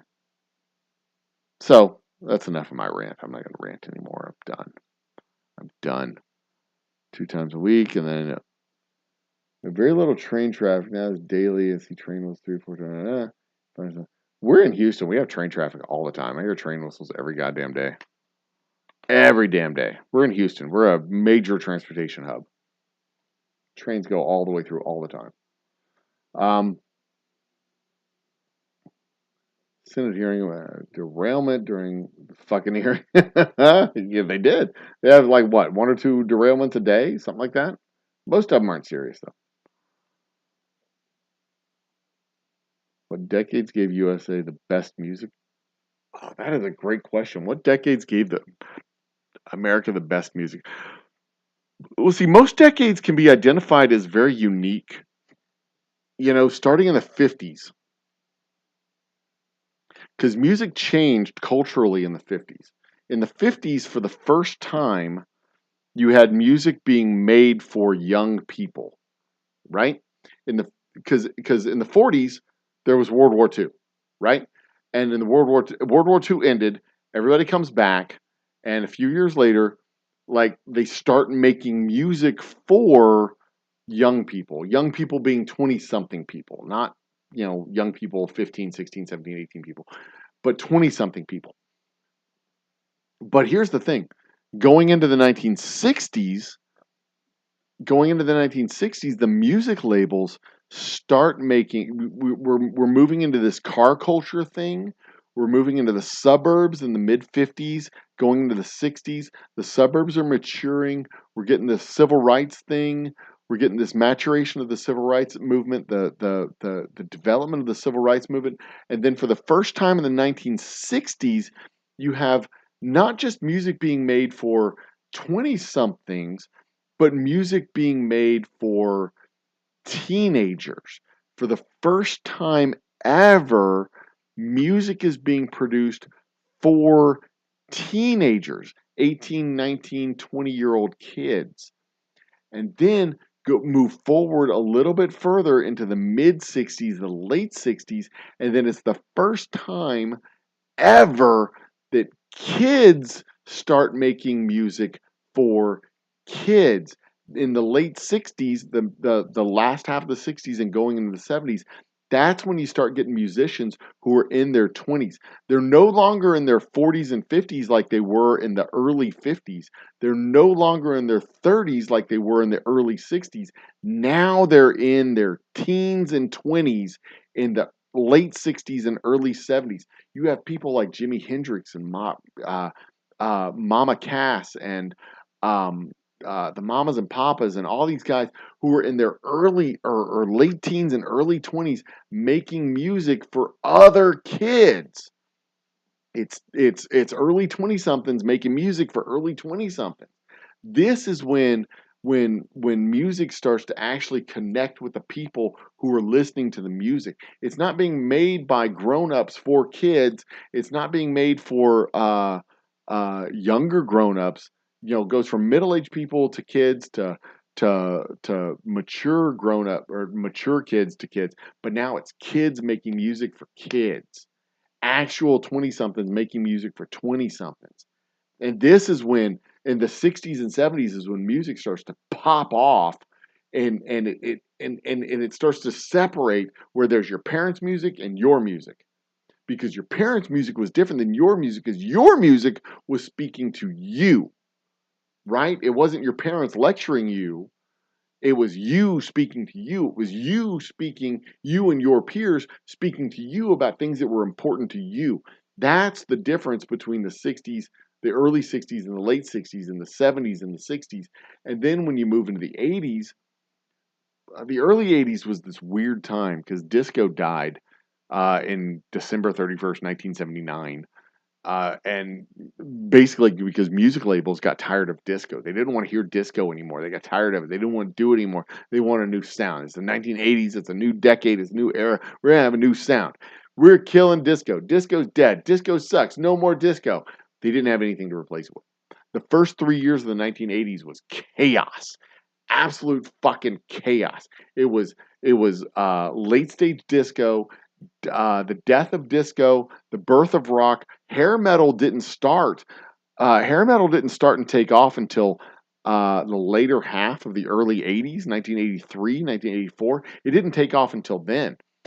And even then, early metal bands were just heavy disco bands like Kiss.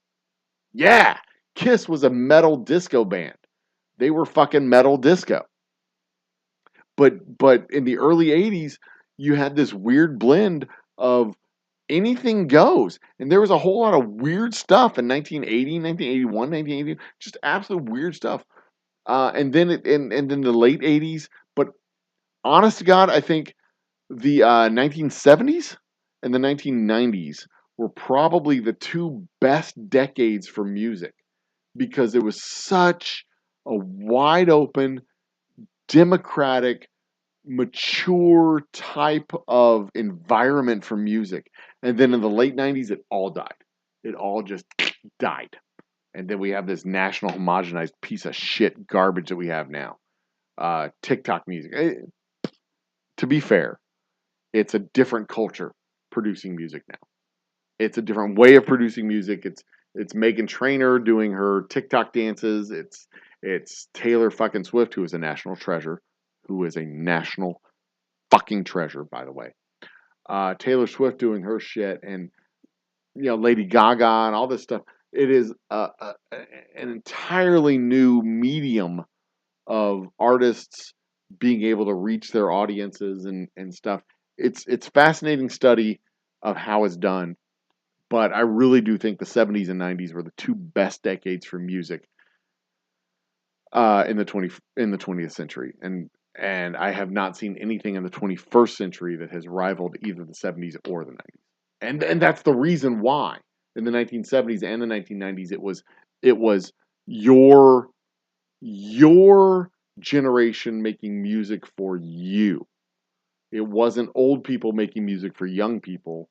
It was your generation making music for you, and it was just this beautiful time. It was this absolute beautiful time for music. Both in the 1990s and the 1970s, because the 1990s was the same way. It was your generation making music for you. It was 20-somethings making music for 20-somethings. It was teenagers making music for teenagers. It was music of its time, making music for people in its space. Not so much in the 1980s, not so much in the 1960s, definitely not in the 1950s. Definitely not in the 1950s. But that's what I find so fascinating about those two specific decades. The 1980s was not that. Not. 1980s was record labels trying to figure out a sound for the 1980s. And the 1980s had this cool, unique sound, this digital techno pop sound along with the hair metal sound. When you listen to music from the 80s, you know it's music from the 80s. You know it without question. I just don't think it was that great in the panoply of music across the ages from the 1950s forward. And before the 1950s, it was not. There was no mass music market. There was no music being made for the people. There's not a whole lot of there's just not a lot of anything because they didn't have national radio, they didn't have national production. They had there just wasn't before the 1940s going to war. When you talk about music as part of the culture, it's the 1940s forward. That's it. The 1950s forward, really.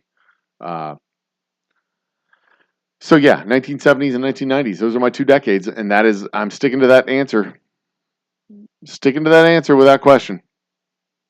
And just look at the soundtrack to fucking Smokey and the Bandit, written by Jerry Reed. It was amazing, unbelievable. Had Jerry Reed and Waylon Jennings. Oh God, Waylon Jennings, Jesus.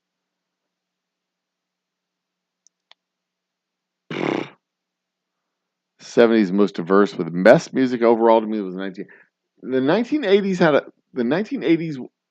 I don't want to disparage the 1980s music much.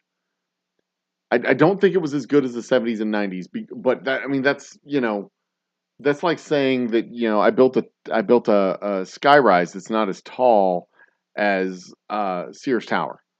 The Sears Tower is amazingly tall. The 1980s had great music, but it wasn't music written by that generation for that generation.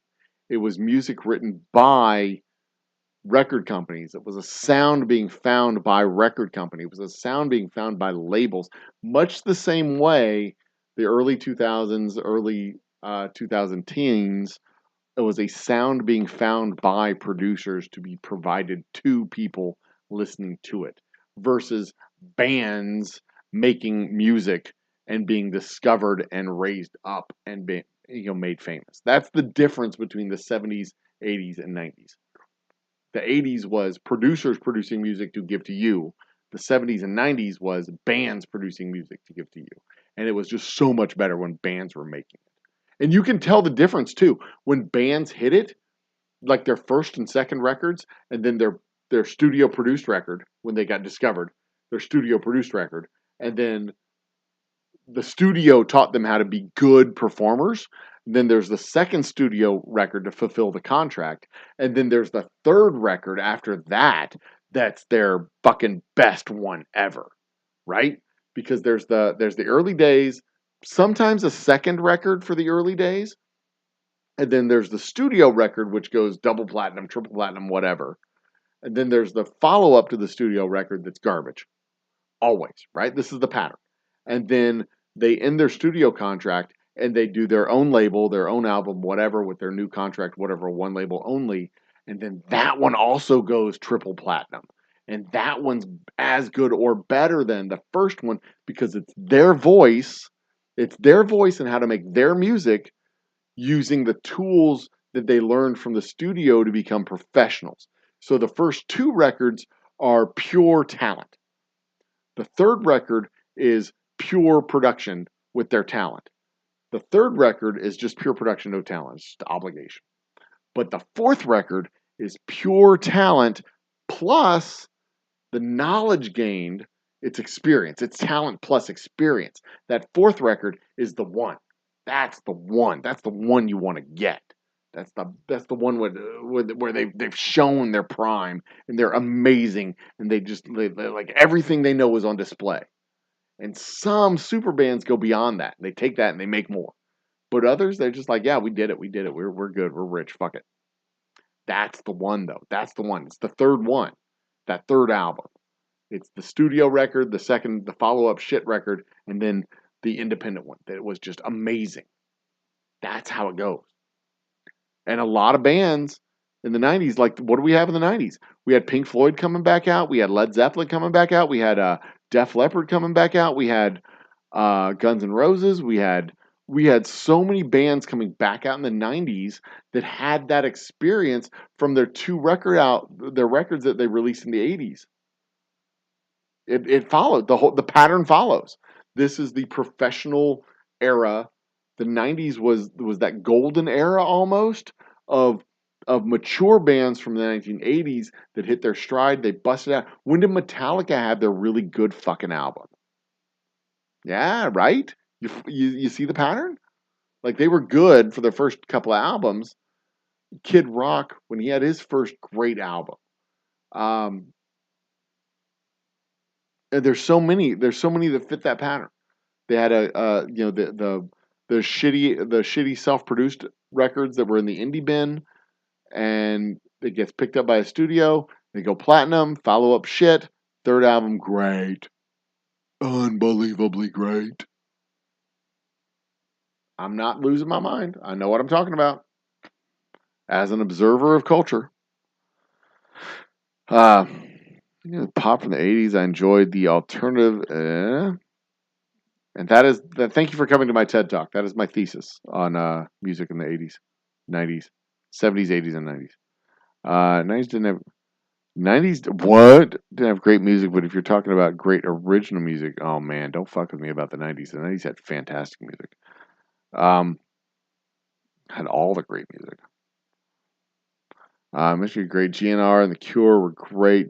Nothing but love for these bands. GNR is another band. Guns N' Roses is another band. They had so much raw potential, and it just never came to fruition. Their first two albums were amazing. So much fun to listen to. Appetite for Destruction. Oh my God, there's so much energy in that album. Raw talent. But Axl Rose refused any kind of development. Any kind of development. Just absolutely refused any kind of like learning how to become a good producer and how to make good records.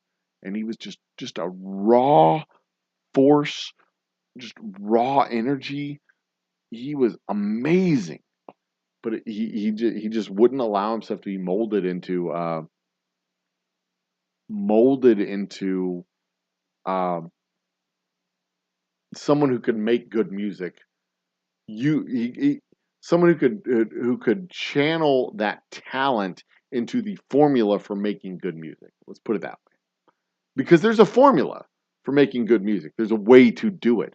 And when you listen to Def Leppard's like Hysteria that came out around the same time as Appetite, Hysteria is a formulaic. It's a formulaic record. It's a great record. Don't get me wrong. It's a great, absolutely great album, but it's formulaic. And these guys, these super groups, they go into the studio and they crank out their formula and they're done. They go fuck off and they cash their checks and they make their billions of dollars. They come in, they do their formula, they produce the music, they get out. There's a formula to it.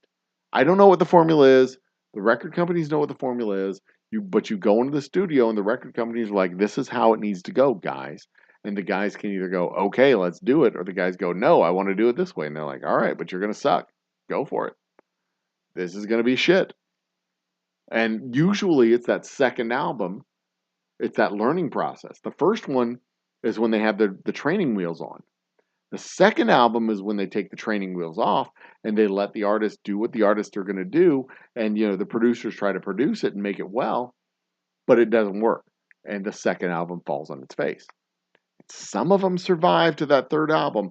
And that third album, that's the one. That's the one. That's the one that you remember. That's the one that you remember. In fact, let me look. If I were to look at Tom Petty's Tom Petty, Petty, Petty, discography. Tom Petty's discography. Let's see, where is it? Albums and discography, all music. So his first album, Tom Petty and the Heartbreakers, that was 1976. 1978. Let's see here. I can see who the producers are. MCA, up into 1982, 85, MCA, Pack Up Plantation. These are all 3 stars. Oh, there it is. Damn the Torpedoes, 1979, MCA, 5 stars. 1, 2, 3, third record, 5 stars. In 1981, 4.5. Then 1982, 3 stars, 3 stars. 1985, 1987. Then 4.5 stars, 1989. The third record after that. Was it third? No, 5th. 1. The follow-up was okay. 4.5 stars, 1981. Then bad. 1, 2, 3, 4. 5th. Wildflowers, 1994. Wildflowers, 1994. The Tom Petty album that you remember, 1994. And some of these were probably greatest hits. 1991, Into the Great Wide Open. A rebel without a clue.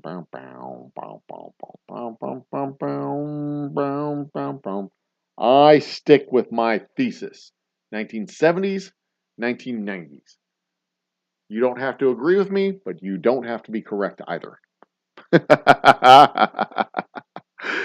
Corporate and label culture in the 1980s and 90s beyond, trends and now being original and pushing the envelope. Artists, yeah. There was definite tension. And that's what I mean. Like the record label would find you and try to mold you into the formula. And then the second one is when you would try to take the formula and you would have more freedom because the record company already made their money, and that's usually when you fell on your face and you fucked it all up. But then that third album or the fourth album after that was when you took that knowledge and talent and experience and put it all together, and boom, you got yourself another great home run. I mean, it's no different than than any other skill-based, thing. You hit it big, and then you either use that skill and talent. We see it all the time in the NFL when you have a super talented college football player go into the draft and they don't make the transition to the NFL because they take all of that talent, but they don't mold themselves into the NFL paradigm of a quarterback. They don't play the NFL game. They play the college game really well, but they don't take all of that talent and all of that skill and turn it into, or I guess they don't take all of that raw talent and turn it into skill on the NFL level. Because to take talent and turn it into skill, it takes practice, it takes work, it takes work ethic and effort, and you take all of this stuff together and experience.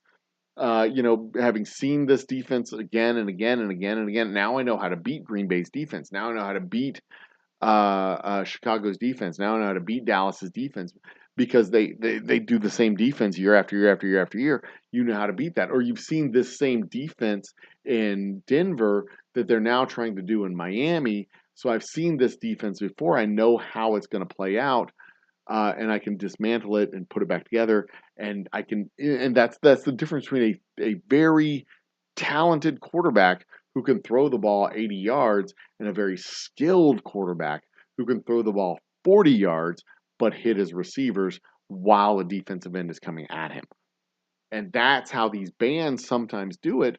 Sometimes they're very talented bands and they make great music, but they're not skilled enough. They don't learn those skills and they don't hone that talent into something that can be sold. There's a lot of talented people that just fall by the wayside because they don't mold it into something that can be sold. And that's the biggest challenge when it comes to these bands. And that's how you see really good bands get really great and really good bands go really bad. And that's how you see a lot of indie artists who are really, really good, but they're not commercially viable. They're not products that can be sold. And, I think the biggest difference between the market today and the market in 1970 and 1990 was that you got bands who or performers. There's a more of a reliance on performers over bands. And a lot of times you have bands like the Pussycat Dolls or something like that that's not really a group of people. They're generic plug and play type of things that you can just, all right, you're done. We'll put in a new one. Menudo is a perfect example of that. Menudo's been going around for something like 300 years. They've had 45 different people in Menudo. I mean, that's the thing where you replace the parts and you continue going because Menudo doesn't exist. It's five guys who have been the same age since the early 1970s. And it's just, they get old enough, you kill them and you bring in a new one. That's it. That's how Menudo rolls. They take the old ones and they liquidate them and bring in new ones. And they go from there. But and some bands are like that. I imagine there's going to be a day when we have Van Halen that doesn't have any original members of Van Halen anymore. We have Rolling Stones that are still performing with no original members of the Rolling Stones. Van Halen or Fleetwood Mac or any of these super groups that have been performing for 40 years, 50 years in some cases. Someone dies and they just replace them with someone new. And at some point, the question becomes, when does that band become a tribute band? And when does that band become the product of the label that is continuing to produce the music that the label produced? That's a question that, like, could the Beach Boys keep producing music and being the Beach Boys? Does it have to be the people in the Beach Boys? Can it just be any group of people who are the Beach Boys? The Monkees were created literally for TV. They were a record label invention for a TV audience. Did it have to be Davy Jones and all the other Monkees? Could it just have been anybody who had the hair and the outfit and a vague ability to act like they knew how to play guitar? These are very important questions because, you can't do that with Taylor Swift because Taylor Swift is Taylor Swift. But for some K-pop band that doesn't actually sing, or somebody like NSYNC, or 98 Degrees, or one of those boy bands from the 90s, theoretically, you could replace all the parts. As the guys get old and get aged out, you can just take one out and replace it with another one, and take one out and replace it with another one. The same way they do with Menudo every fucking year. But the modern, think of a group.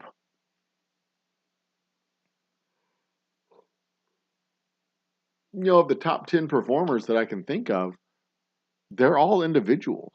They're not groups. I mean, there's a 2 or 3 bands that I can think of off the top of my head, but most of them are individual performers today. Like Bruno Mars, Dua Lipa, obviously Taylor Swift, Tay-Tay, my girl, love you, Tay. Meghan Trainor, these are one-named acts. These are individuals performing. Lizzo, gone are the days of ZZ Top. I mean, theoretically, you could replace one of the ZZ Top performers with another guy and keep going with ZZ Top. They look the same. They're playing the same music. Why not? But you don't get that in 2023. In 2023, it's an individual, one person. That's the performer. That's the group. You're buying Shania Twain, which is, I know, from the 90s. Calm down. I know my age. Anyway, it's after 1 o'clock. Kids, it's time to go to bed. Y'all are up past your bedtime. Last call for alcohol. You don't have to go home, but you can't stay here. Last call for alcohol. I still got some in my glass. You got some in your glass? If you got some in your glass, hold tight. If you don't have any in your glass, add some to your glass and let's have a final toast. But before I do that, we're going to do some housekeeping. May 20th, 3 performers, plus Jeff with a G doing magic and sideshow with Scabs the Clown at the distillery in Humble, Texas. Be there or be square. I will mock you if you are a square. I will point at you and laugh and possibly steal your lunch money because that's how I am. I'm one of the cool kids. You're the nerd. Don't fuck with me, nerd. Also, we've got we are racing our way towards 2,000 subscribers. We will have our 2,000 subscriber special soon. When that will be, I don't know. I have a very, very, very busy schedule here in April. It'll probably be in May. Had to think about it. Oh, goodness, had to think about that for a second. When will it be? Probably in May. The road show starts in just 2 weeks. I'm going out to all points around Houston and eventually out to Austin. So those of you in Austin, keep your ears open, keep your head up, and look forward to seeing me soon because I'm going to be out there signing bottles of Boomtown Bourbon at Total Wine stores all across the great state of Texas. I'm so bald. But I shave my hair, so it's fine. I do it on purpose at this point. What else? The big thing is the release of the 72-hour blackout bourbon, the Boomtown 72-hour blackout Boomtown bourbon that we are releasing on May 20th. We may have a little bit of a pre-release coming out before then, but we're finally releasing that bourbon. It's coming out on May 20th. Can't be more excited about it. Could not possibly be more excited about it. If I were more excited about it, it would show. It would show right in front of me. Stop. Get down. Is the lava lamp is working? We got bubbles. In fact, I think it just started bubbling because those are fresh. But we'll be back next Wednesday for sure. Likely 1 or 2 times between now and Wednesday, possibly Friday, possibly Saturday, possibly Sunday. Almost certainly from the distillery between now and then as well, because I do need to make more shot glass totes to bring with me to the Texas Whiskey Festival. So you can count on seeing a little bit of crafty design stuff at the distillery. Um, Meanwhile, you, fine folks, continue to be awesome to yourselves and each other. You're the only person you know you have, so take care of you. The people around you, take care of them too. They're the people you've got as well.